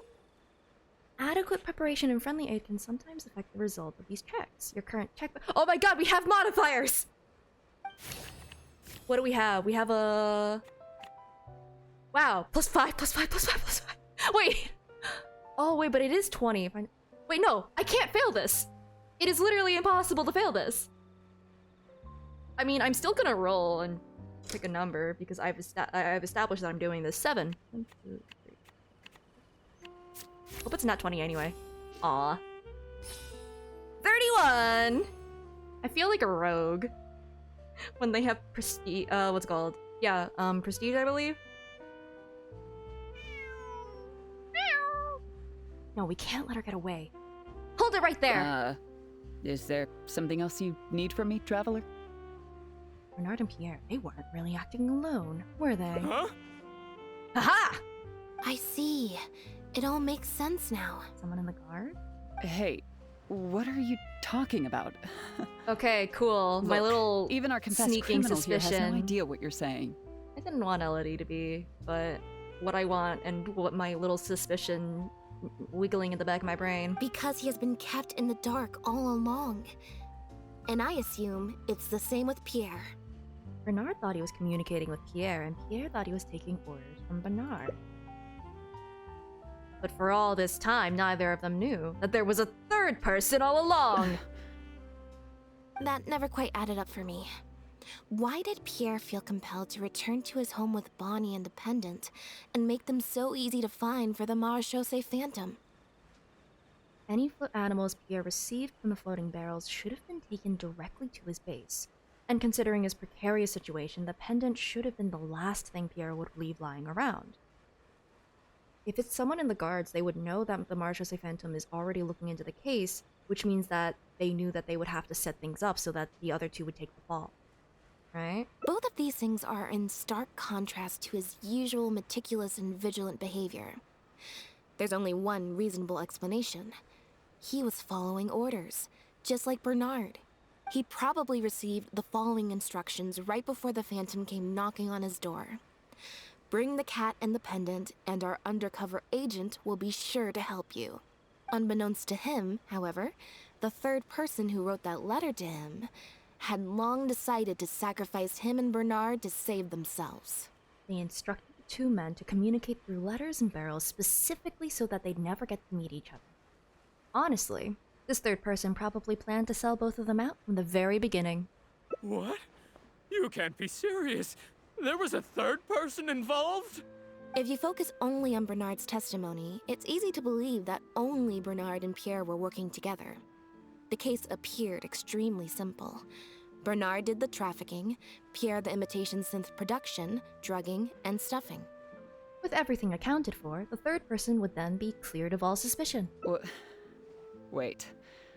But that doesn't make any sense. If that's the actual truth, then as soon as Pierre is caught, he'll explain his side of the story and the third person will... We just said, he doesn't know who it is. Which is why The third person made sure that Pierre would never be found again. Oh, he's dead, isn't he? Once they had instructed Pierre to expose himself, the third person wrote to Pierre again, suggesting that everything had been taken care of, and he should take Bonnie and safely return to his base. Then they ambushed. Yeah, I got Pierre and Bernard mixed up for a second. But yeah, no, they just killed him. All right, made him disappear. Of course, Pierre's disappearance at such a sensitive time immediately made him a prime suspect. Knowing that Bonnie had last been seen with him, all the third person would have to do from that point on would be to lead the Phantom to investigate the Humane Society and get Bernard to confess the truth. Bernard would then testify that Pierre was the one who came up with the whole plot, and Pierre would be seen as having gone into hiding in anticipation of getting caught. Wait, so you're saying that the letter I received yesterday, the one that made me think Pierre was still alive, it was also sent by the third person? Thank you for the follow. Is that what happened? Huh. I'll get back to headquarters right away and reinvestigate this case from the top. I don't believe you. Stop right there. Chevra said that assumptions can be detrimental to solving a case. Someone among us, however, has been feeding us all kinds of preconceived notions ever since our first meeting. They suggested that Pierre's disappearance was an attempt to escape the judgment of the law, and that Pierre was a scion of the Lefebvre family. I knew that Amogus was gonna chat. I was gonna trigger chat. I knew that it was gonna happen. But if the disappearance is truly just a cover-up for a murder, then couldn't the true scion have been an illegitimate daughter, rather than an illegitimate son? Miss Elodie Lefebvre? Huh? Haven't you taken this joke a bit too far? You're right. I did let a lot of assumptions get to my head when I first started to talk to you about the case. I'll make sure to correct my behavior. Thank you so Aranya. For a second, I thought that was Aranara. Thank you for the sub. Enjoy the emotes. You deliberately fed us lies, but even you could not control every last detail of your plan. There was a flaw in your scheme, and something didn't quite go as planned. Getting the Marechaussee Phantom to notice Pierre was only the first part of your plan. Had they failed to take notice of the Humane Society, they could have cast a wider net. And you couldn't predict what they might possibly find, if given enough time. This, of course, was the main weakness of your plan. And once the Special Patrol and Linny got involved, it became even harder to control the outcome of the investigation. As someone accustomed to acting from behind the scenes, you didn't want to take the risk of personally proposing a raid on the Humane Society. So, you thought about pulling a few more strings, so all the suspicion would point towards Bernard and his society. The Aranara. I am disposing of them from my brain and they keep showing up. It's like, dust? Sure, dust. Your username predates Samara by like 10-ish years. Fair. I just, I guess it's just, they're always constantly in my brain, and therefore, anything that starts with Ara just becomes Aranara. I think that's just what happened. Once the Phantom expanded their search, it would only be a matter of time before they found Pierre's base. If a cat last seen with the suspect turned up dead at the imitation synth base. Oh, I see. Ara. Or, I guess in this case, Aranara. You can try to forget that the forest will always remember. What are you talking about? The forest forgets so many things. It wouldn't be long until the Phantom would figure out exactly how she had been mistreated and turn their eyes towards the one organization that has been sending boatloads of animals out of Fontaine. However, something unexpected happened at the base. Bonnie managed to escape in the chaos. It was probably during your ambush of Pierre. You didn't even have the time to check if she had already been stuffed full of imitation synth. Still, you soon found another opportunity. Before long, Bonnie had made her way back into the city, and even popped up on the Steambird. Like Bernard, you desperately wanted to confirm the contents of her stomach, so you hurried to find us. Unlike Bernard, however, you were hoping that Pierre did have the time to make her swallow a load of imitation synth. While investigating the suspect's cat, we unexpectedly discovered that the suspect has been smuggling imitation synth using living animals as intermediaries. That was your plan, in any case. With that, you'd have been able to lead the investigation towards the Humane Society. But Bonnie was lucky, and you were not. Bonnie had managed to escape before Pierre was able to stuff her full of imitation synth. That part of your plan could no longer be carried out. But as shrewd as you were, you came up with another plan right away. You manipulated the Traveler and I to help you identify Bernard as a key suspect. You knew Linny was investigating the case with Chevreuse, and you also knew of Lynette's previous encounter with the Lefebvre family. Okay, so I was right in the beginning when I'm just like, you're clearly using this connection to manipulate her to join in on the case for some reason that I did not know at the time. You used the Lefebvre name as bait to get us to join your investigation.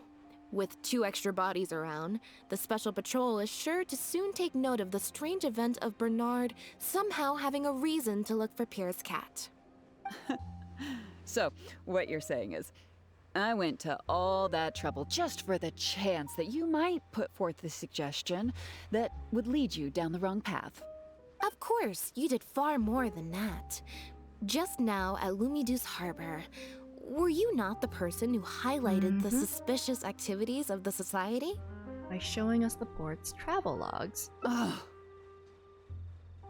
You even highlighted the Society's activities during your compilation of the logs, so they'd be immediately visible to anyone examining the records.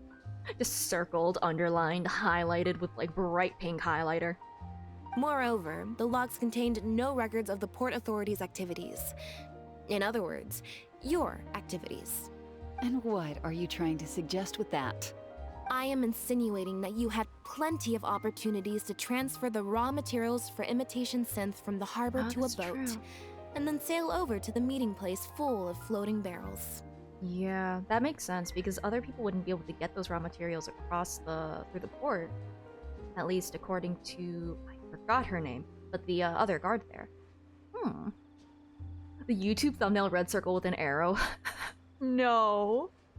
It's just that guy, well, oh shoot. It's Clothar with the stretched out hand pointing that people keep putting in the interactive maps. Written on some scratch and sniff paper. Imitation crab. Yeah, it's like imitation crab, except, you know, a highly addictive drug substance, you know? And also, inhumane methods. Once Bernard had placed the animals in the barrels, you'd open the lids and also dump in the raw materials. As long as you did it before Pierre came for his pickup, there'd be no one the wiser. And that's how neither the trafficker nor the manufacturer knew there was a third person who supplied the raw materials, and surreptitiously operated between them. First, you got in touch with both parties and secured the raw materials. Then, you instructed Bernard to prepare the floating barrels and the animals.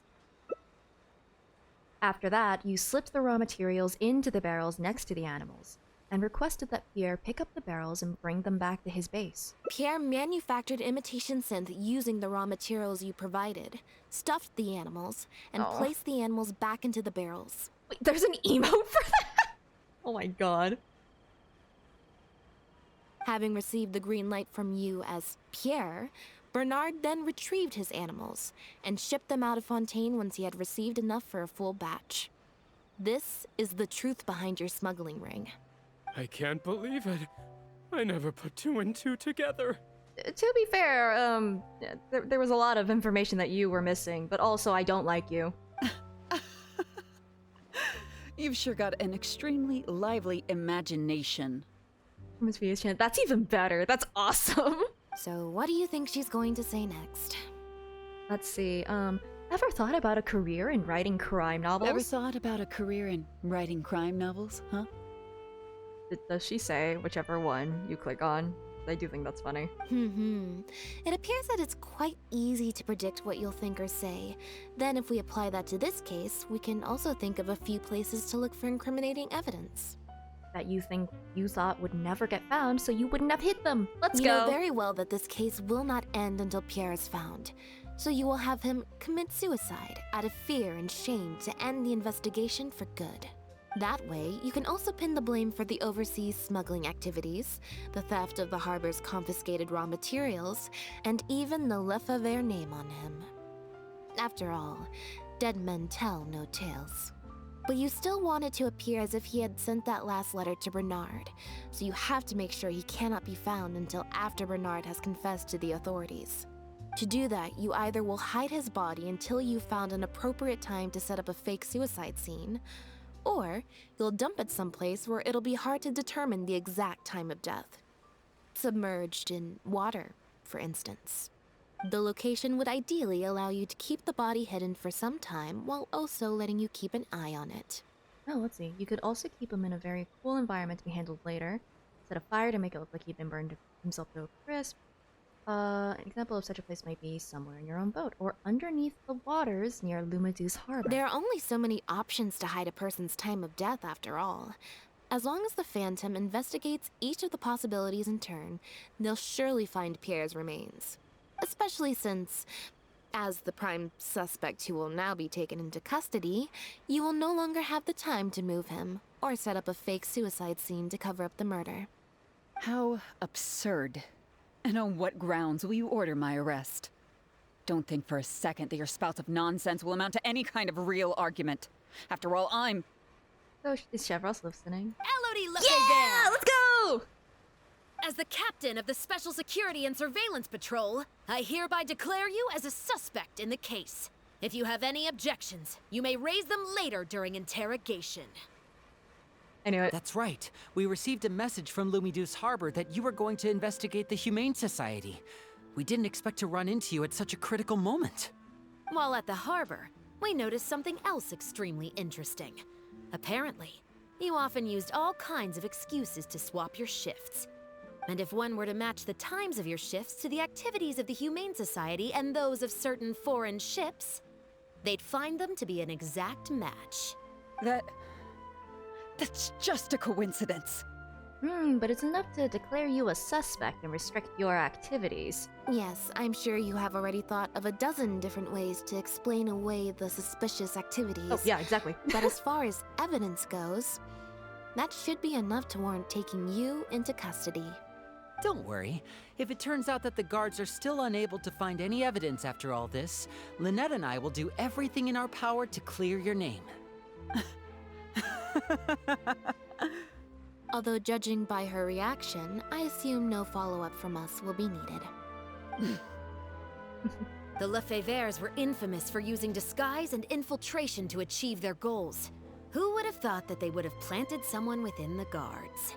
Judging from the timeline, they likely arranged for you to enter the guards before the fall of the clan. But they probably didn't expect you to turn it to your advantage and use your job to save yourself during the purge. Not only that, but you actively participated in the interrogation, arrest, and judgment of the Le Favres during their fall, thus clearing yourself of suspicion.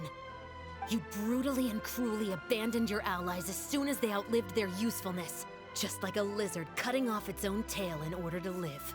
You've been doing this for years. So you played me like a fool after all? Ugh! Yeah, you're still here?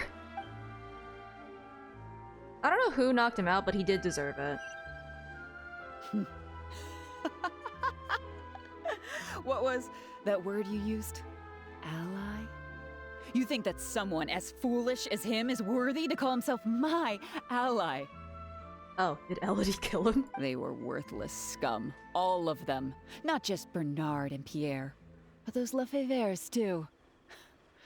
They always just saw me as a tool. Listen, you literally stuffed animals, starving animals, full of drugs to smuggle them across the border. I have no pity for you. Not a single ounce. I lost all my chances of a normal life just because I was born into their lot. Not only that, but because they wanted me to become an undercover agent, they stripped me of my name, too. After their fall, you could have done any number of things. You could have started a new life.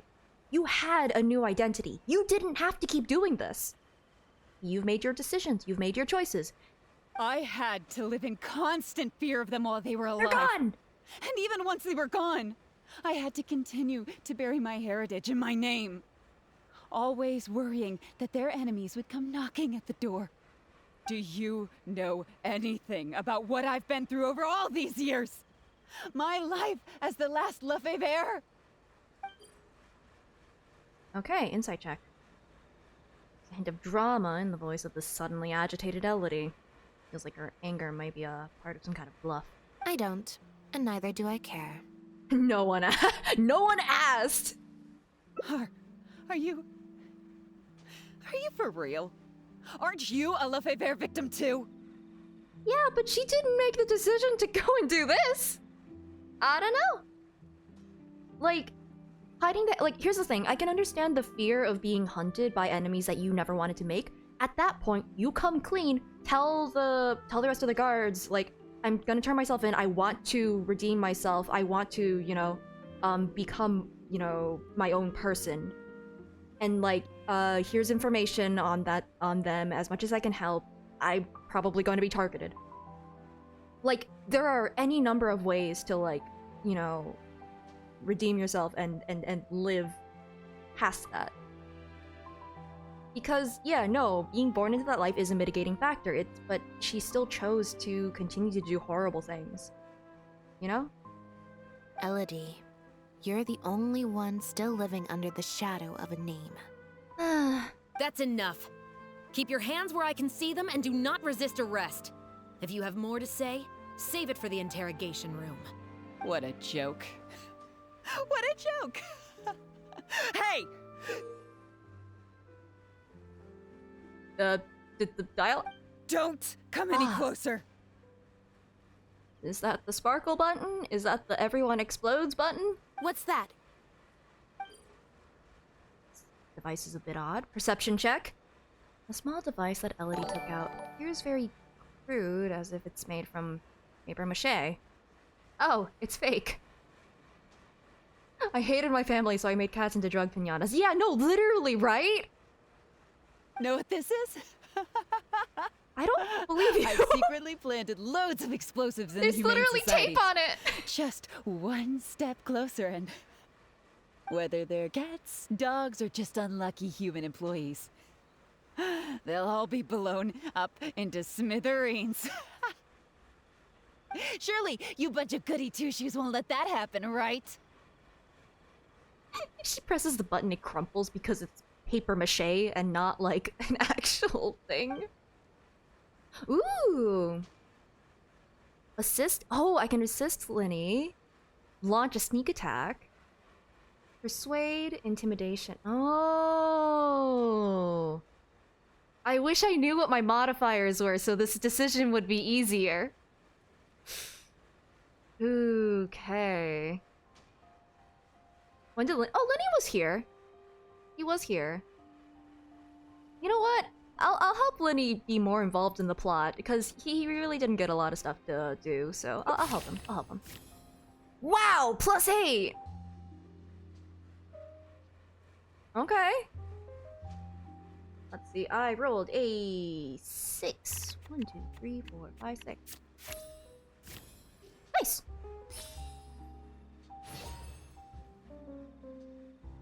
I can understand how you Press the feel. button. Do it. Like you, we are also victims of the Lefebvre clan. Yeah, no, actually, where is the... Do it. I dare you. I know it's not real. I'm calling your bluff. Do it. But if you were to endanger innocence now for your own gain, the public anger towards the Lefebvres would only rise to a boiling point.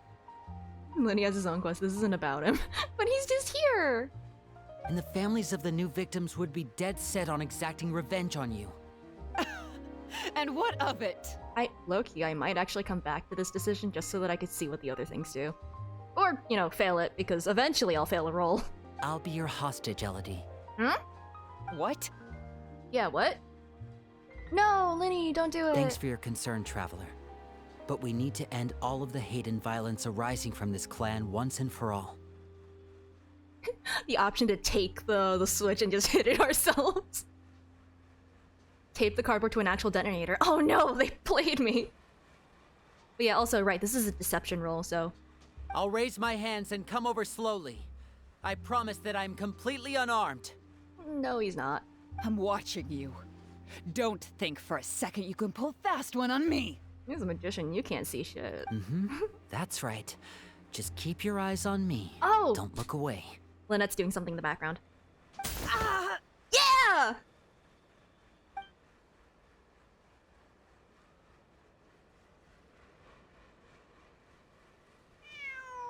It was Bonnie! Bonnie landed the final blow! Phew. So I was right after all. It's easier to deal with the person causing the problem than the problem itself. How can they be unarmed if they... Yeah, no, that's true. But I guess it's why, like, hands up. So, like, if you made a wrong move to summon the weapon, then they would, you know. But yeah, let's be real. It was Bonnie who did it. Bonnie is never unarmed. Have you seen the claws? This is it. Looks like it's just a toy. Thought so. Click it. Huh, it's just a toy. Boom. Guess that's probably why she suddenly flipped and knocked out Bernard. He probably knew that there were no explosives at the society. She also pretended that she had a villainous breakdown, as if she had no choice but to kill to escape her life. Oh, you know, like... Well, given that she never even showed her face to Bernard and Pierre, I had my doubts that she'd have gone to the society in person to plant explosives. Thank you for your help, everyone. I'll take them back for thorough questioning and find someone better to take over the Humane Society. I might need a few statements from everybody. Would you be able to come with me? If statements are all you need, can Linny provide them on my behalf? I think it'd be easier if I were to provide them on your behalf just because I was with you the whole time. Linny wasn't here for most of this. I still need to go back and explain some things to the crew. I also had an appointment with the Traveler before we got interrupted. It's okay, we got so much of the actual tea. Wait, oh? Listen, if there's an option to roll, I'm going to roll. We're doing a history check. That is a d20. I rolled the d20. That is not the correct dice. Hold on, let me grab the d12. 11. Ah, no! The one! There it is. There it is on the most useless check, actually. A lot has happened since then. No, I'm sorry! I'm referring to when I invited you over for some tea and also to spend some time with Bonnie. Oh no. Never mind, this was an important one. Once I'm done talking with the troupe, I'll take Bonnie home and make a nice cup of tea. You'll be able to find us outside of my door.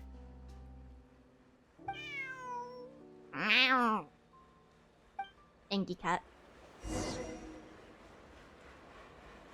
Recharge with Lynette. Honestly, big mood.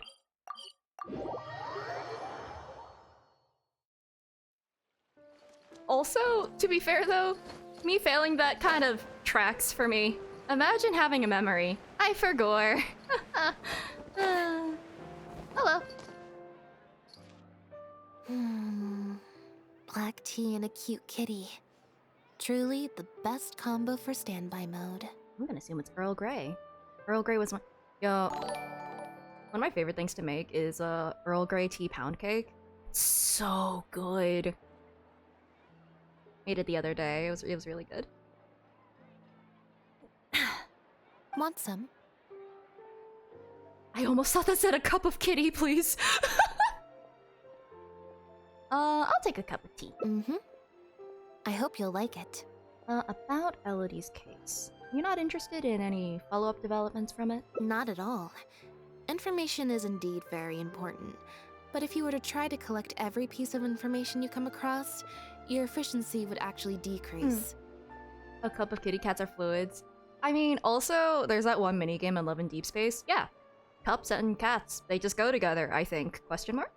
Plus, if you just think about it, what sounds more fun? Writing a statement or enjoying a tea party? Cats. Great answer. That'd be my pick too.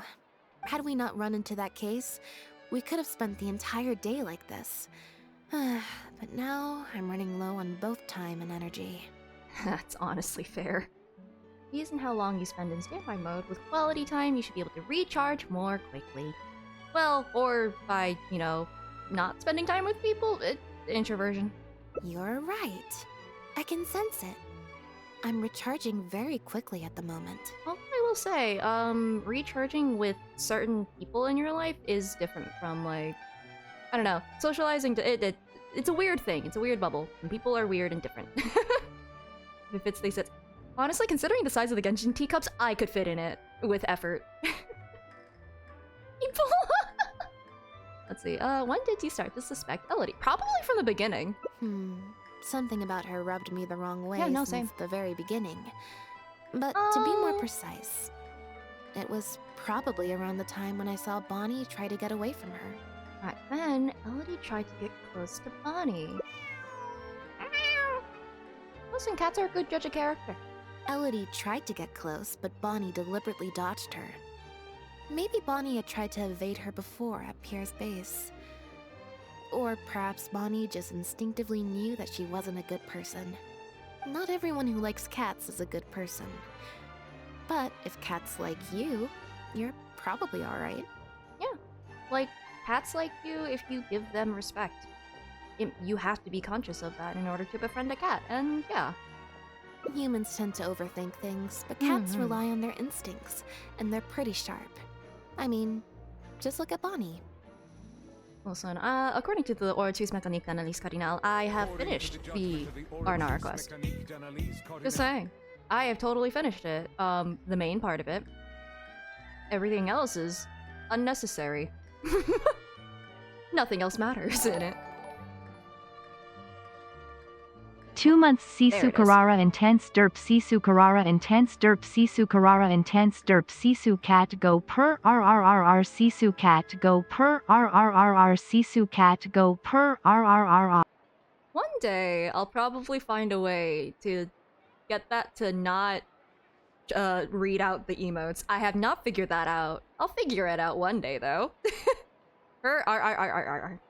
Thank you for the 2 months, Epicula. More like per ara. Sisuka? Yeah, no, like literally. Did I finish the jet quest though? Well, I finished one of them. I think there's multiple of those. So, probably gonna do that soonish, though. The Paranara. Aranara. She took a liking to you the moment you met. Listen, we are the cat whisperers, though.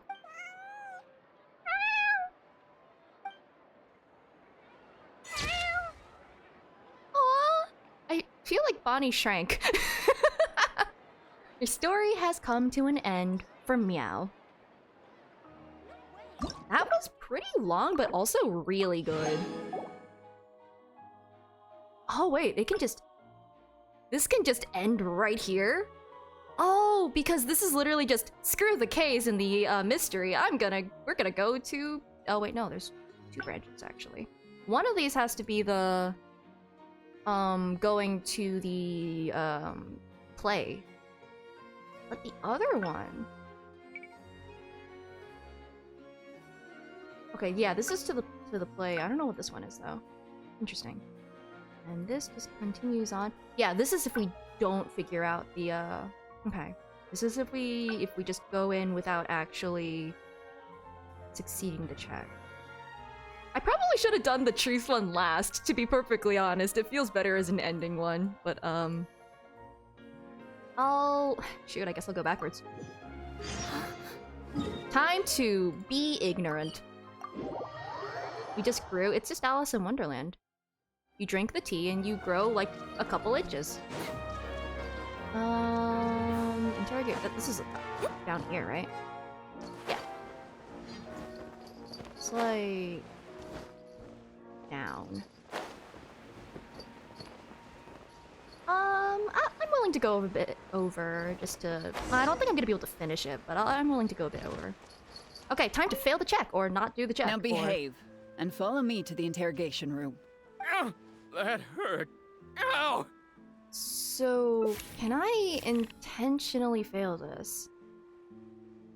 I mean, it is a 1 in 20 chance that I succeed.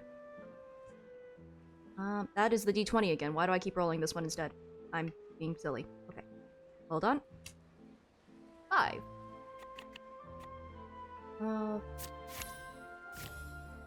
I'm fine with that. That is my success. That is my crit success, because I'm aiming to fail. Obviously. Definitely. It's not that I rolled a nat 1. I rolled nat what I wanted. What I wanted. We can leave Bernard's interrogation to the guards. Let's rescue the animals at the Humane Society. Is everything really over? No, but in a parallel universe we did it. I still feel like the relationship between Pierre and Bernard is not as simple as it appears. And I rolled a 1, so I'm so proud of what we've done. We've managed to solve it. Case closed. We did it. Also, I've had this strange sense that something's off the entire time we've been on the case. And it has only gotten worse. Nah, I'm sure it's nothing. What? Oh. No good. Oh my god! I've still got nothing. Holy and crap! I'm really out of energy. Go for yourself. Alright. I'll stop thinking about it for now. At the very least, we've made it so that no more animals will suffer like those poor animals did. And that's what I hope. Let's go to the Humane Society and see if there are any animals left that might still need our help before my energy for today completely runs out. Oh, save the kitty. Truth remains submerged in the dark undercurrents, yet hope already lies beyond the cage. Oh, scared kitty. Yeah. Okay, and the other two are... Wait, other three are back here.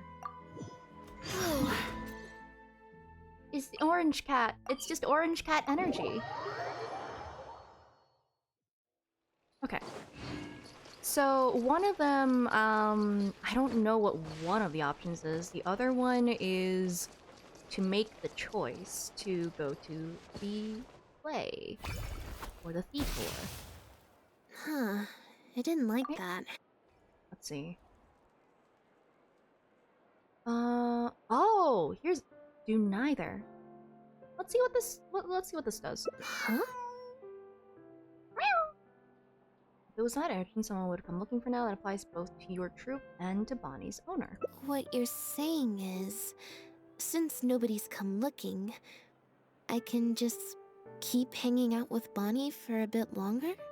Is that really okay? Probably not. Persuasion. Well, Bonnie sure seems to like that idea. Alright, let's see. That's a 10. That's not correct. Maybe I should not trust these dice anymore. Ever since I started rolling it, it's not been helpful. Maybe not.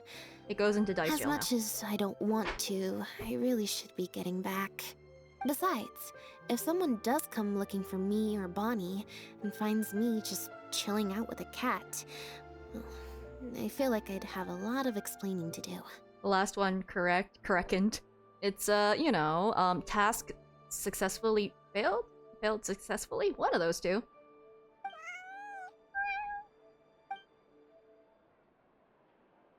Okay, well, I had another option anyway, so... I'm not rolling for the 1 in 5, not 1, so I'm just gonna... Let's just go.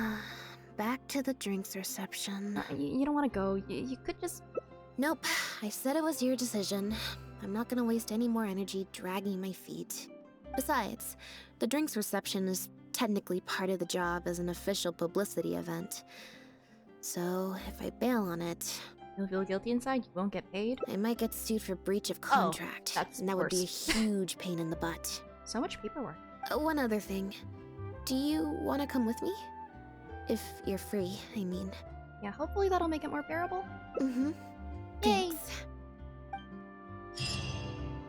Hopefully Lynette didn't get sued in the other timeline. Oh, no, she did actually go back. After, the day. That's true. No, she went back, after we, like, put the, commission up in the Steambird. She just went back on her own. Oh, no, they were just stairs. Okay. Didn't realize there were actually stairs there. In we go! Yeah, I forgot it took place over a couple of days. Busted a smuggling ring in like 2 days. There you Pretty are, cool. Lynette! Oh! Where did you disappear to? You are the same Leone person. and I have been looking everywhere for you. Wait, where did you get the cat? I found her outside. Do either of you happen to recognize her? You do, that's problematic. I don't think so. Could belong to one of the guests, I suppose. Fair enough. It was a long shot. So sorry we couldn't help you, Lynette. Don't worry. We'll ask around for you. Leone's probably just being forgetful. Maybe you could leave her with us. We'll take her to the reception desk and see if they know anything. And if not, we'll just keep looking. Sure. I Well, would hopefully help, they don't get but into trouble. I'm a little preoccupied. Sorry to dump this on you. I really hope that they don't get in trouble with the whole, smuggling ring. It's no trouble at all. We're happy to help however we can. Also, if it's no trouble, I mean, could we maybe get an autograph? And maybe a photo too? Oh, poor Lynette. Leone, you can't spring that on her now. Not while she's working. At least wait until the event's finished. One last thing, Lynette. Director Mariu's looking for you. We'll take the cat to the front desk now. See you later. You're so popular! Oh god, that is the energy of one of my friends. You're so popular. I'm not usually required at these kinds of events, so I don't even have an event mode. Oh. Alright, guess I better go see the director. Yeah, I feel that. It's easier if you have a friend there, though. Spectacular choreography, a masterpiece of mise en scène, and the performance, oh my, groundbreaking, dripping with je ne sais quoi. My congratulations on another magnificent show, sir. Okay. Yes, I for one was Oh my particularly God. captivated by the clearly allegorical narrative undertones. The Lost Puppet shines a spotlight on the impact of technological advances in our modern society, particularly as they relate to changing modes of emotional expression and the challenge of mutual intelligibility. The curtains are just blue, my guy. Such a pioneering work, so far ahead of its time. A tour de force of avant-garde theater. I can already see the headlines of tomorrow's newspapers. They will certainly be singing your praise, Director Mariu. It's very fair. I think people would consider going to a show touching grass, but, they should find something else to do as well. But it was a group effort, of course. To convey emotions in a silent show with no facial expressions, the entire cast had to go above and beyond. Everyone truly outdid themselves. You know what's funny? That, like, you can't really make the SAT, like, word joke much anymore, because, like, didn't they change the vocab list for SAT words so that it's not as complicated anymore? Because I remember they did that, like, the year after I took the SAT, which is the reason I remember that, because I felt kind of salty that they changed it entirely. Speaking of the cast, Jillian, another strong performance from you in Director Mariu's latest show, as of course we've all come to expect from your numerous successful collaborations to date. That's quite an overstatement. I've only ever played supporting roles. Oh. Took it so long. Yeah, if I remember correctly, they did change it so that it's not as, like, unnecessarily complicated words, which good for the future. Yeah, good for future generations who take it. On that point, you stated a few months ago in an interview that you were looking to secure a leading role in your next show. What led you to the decision to stay in a supporting role this time around? They made it less erudite. Oh. We had a discussion about this, and while Lynette hadn't previously performed in an acting role, we were blown away by her there's something talent, fishy. and she was a perfect fit for this character. Something very fishy under here as well. I don't trust you or your mustache. Quite simply, I said that this already was once. the role she was born to play. Exactly. I was honored to share the stage with her. Jillian. Lynette worked extremely hard in all of the rehearsals, and she's an incredibly talented actress. Oh, Lynette's back! Oh boy. Hey, Lynette, where have you been? Were you in standby mode?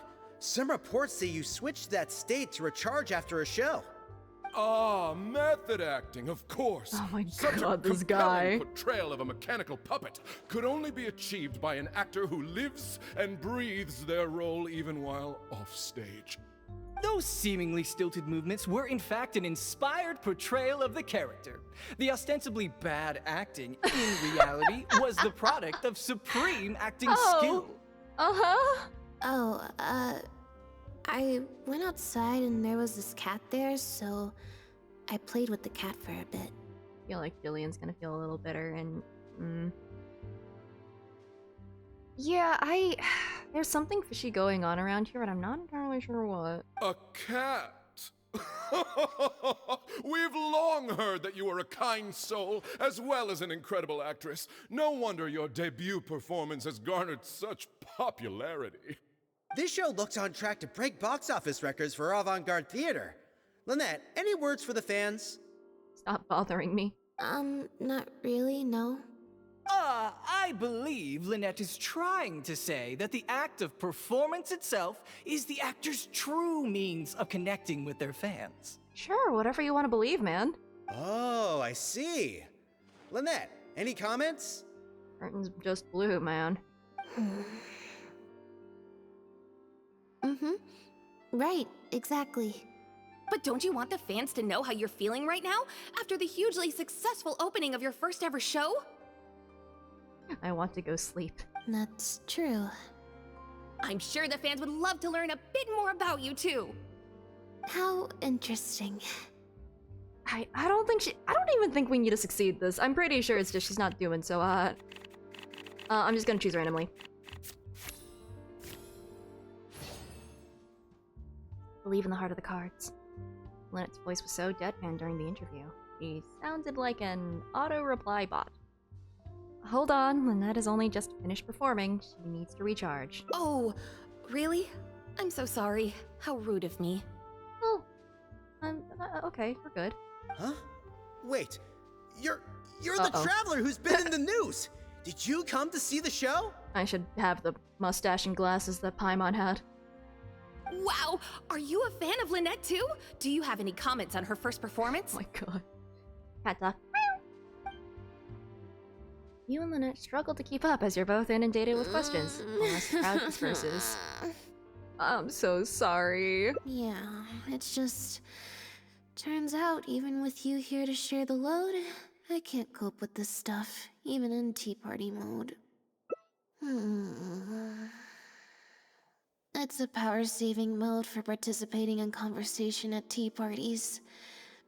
Normally, I can get through an entire conversation just with, oh, that's true, and how interesting. But at a tea party, I'm not normally subjected to a constant stream of questions. The energy consumption of that interview just now was 3 times as much as the average tea party. Yeah, it's a big adjustment. And, you know, eventually, you could come up with some, like, pre-prepared answers and stuff to save on energy. I think I'd rather pray that I never have to do it again. I'm suddenly being reminded of Kukulmi and her own, battery, management. Lynette, Director Mariu would like you to join the group photo to commemorate the successful opening of the show. A group photo? It's just the members of the troupe, along with Maloney and Corentin. Everyone's waiting for you. Alright then. See you in a minute. 3, 2, 1, smile.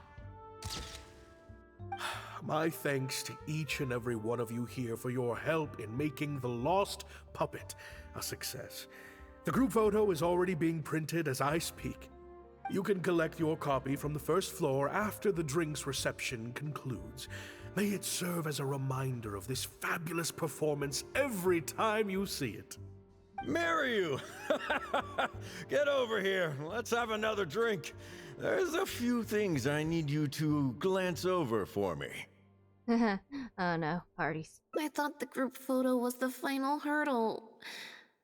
Well, at least there's no more people hounding me with questions. I just need to find somewhere to switch to standby mode, and the time will fly by. I hope. Don't you just sometimes dissociate in the corner? Yeah. Hide in the dressing room, probably.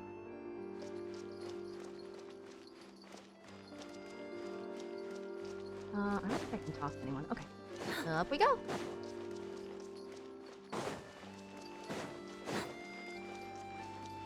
Verena? Hotel de Bour's Ile Flottante is as wonderfully sweet as ever. I mean, I'm not surprised that she got an invite, but also, hi! Traveler?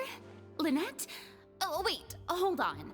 What do you mean, managed to get an invite? I'm an expert in the dramatic arts. Of course I was invited. Like, what was it? I was surprised, but not, like, surprised, if that makes sense. Hiding in the dressing room sounds like it's from experience.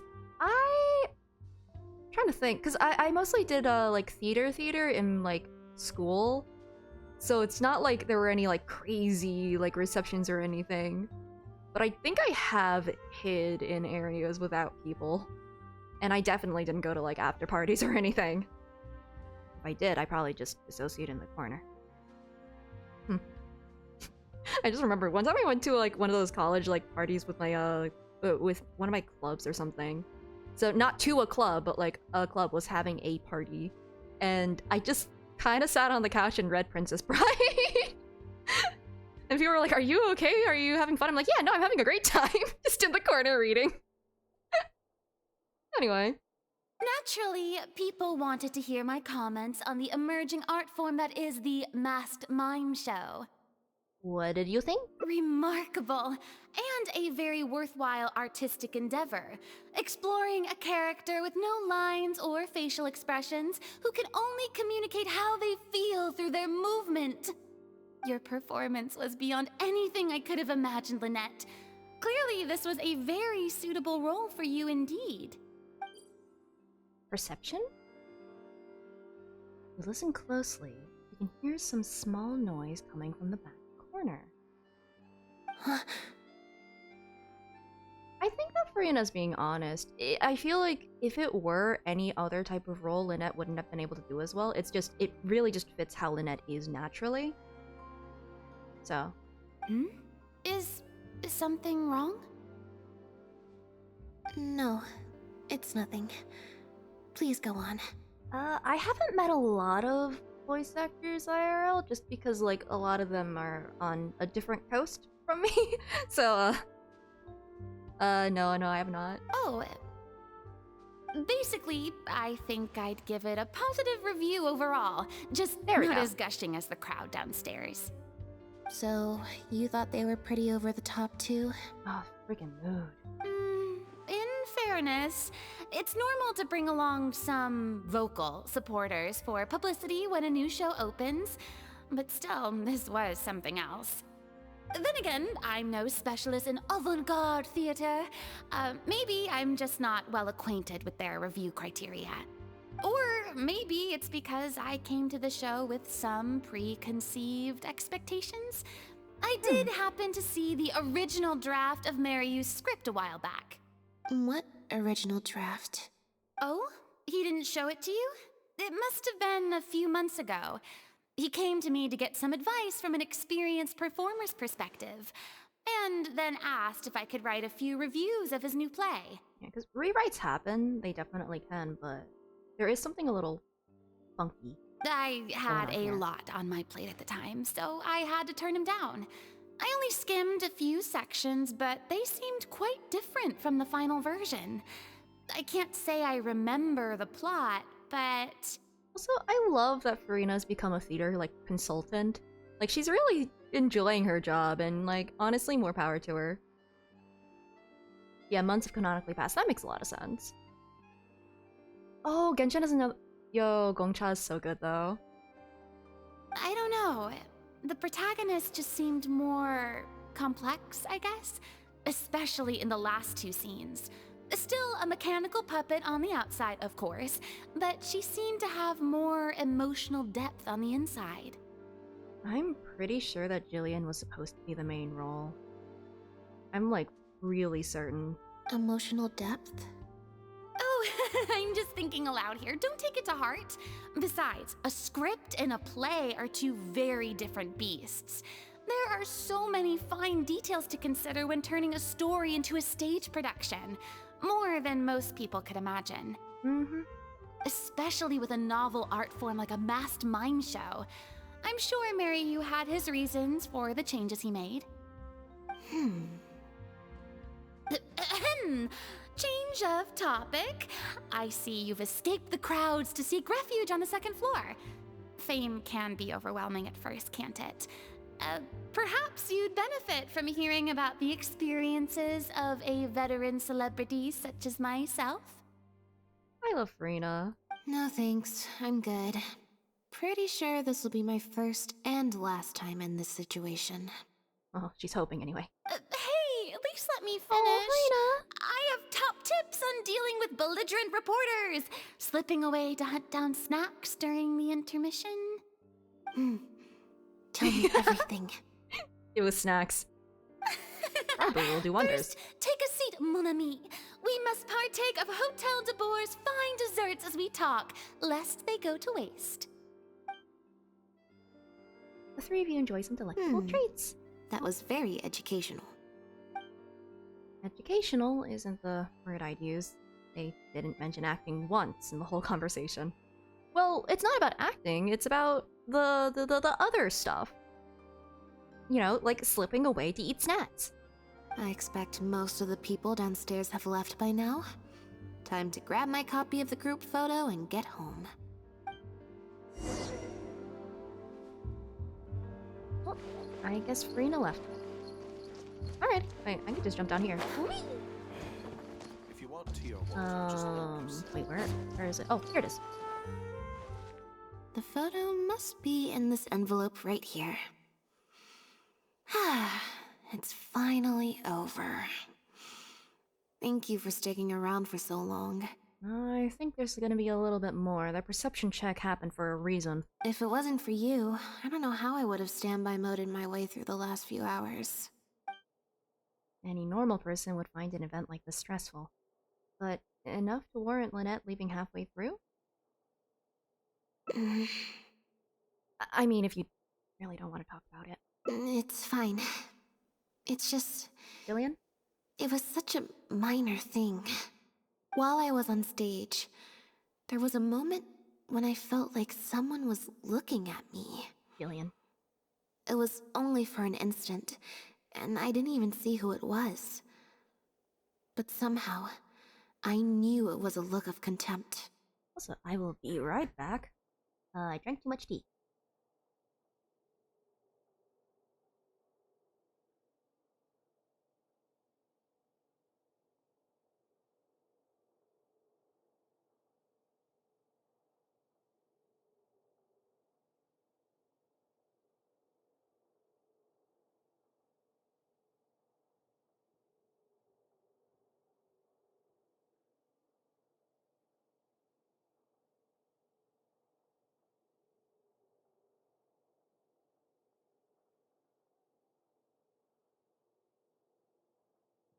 According to the judgment of the Oratrice Mécanique d'Analyse Cardinal.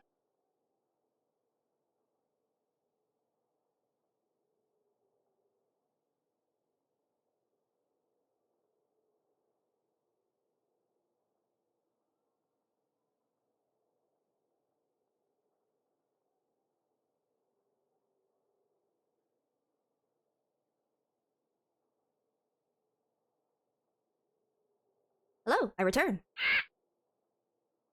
Hopefully, nothing is on fire, right, chat? You didn't do anything while I was gone? I got a vague sense of it again during the reception.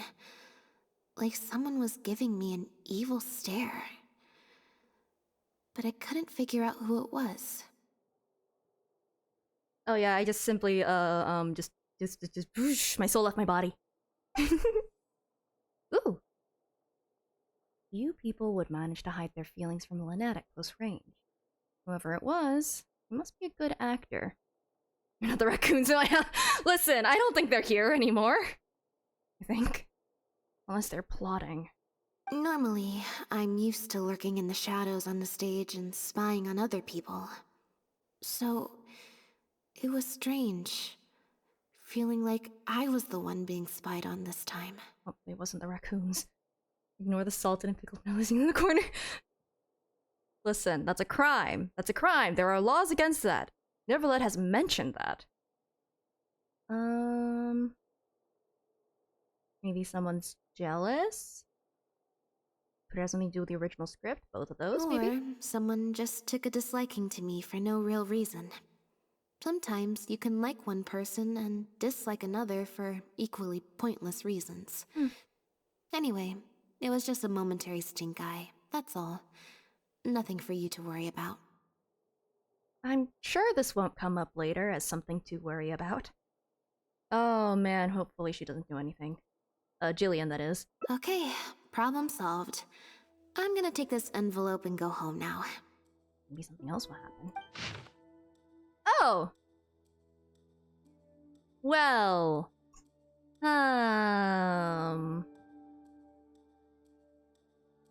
She said that she isn't gonna be doing any more acting, so, A threat letter. There wasn't really a threat that was made, but it is an aggressive letter. You have destroyed this work of art. Step down from the leading role at once. Based on the tone, I'd say threat letter is right. It has to be someone who's part of the crew or cast. No one else would have had access to this. Far more serious than a momentary stink-up. We need to get to the bottom of it. Oh, that's true. I wonder if this would have... Honestly, maybe. Either that or maybe Lynette just left early, just went in, told them that she's leaving, so she never even got it.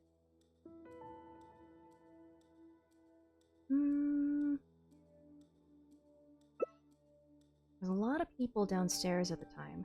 Any one of them could have slipped the letter into the envelope.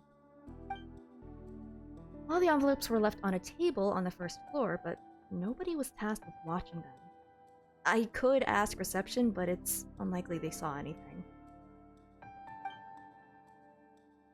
Name of the letter. Okay. Oh, there were more showings. It was just opening night. That makes sense, actually.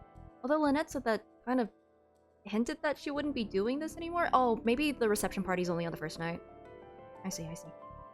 The unsealed envelope contained the group photo, a threat letter, and some photographs of Lynette from during the show. This was definitely meant for her. The letter demands that Lynette step down from the leading role, but stops short of saying what will happen if she doesn't. Neither of us recognize the handwriting. It's messy. Perhaps to cover their tracks? Or maybe this person just has messy handwriting. I don't think we're gonna find any more clues here.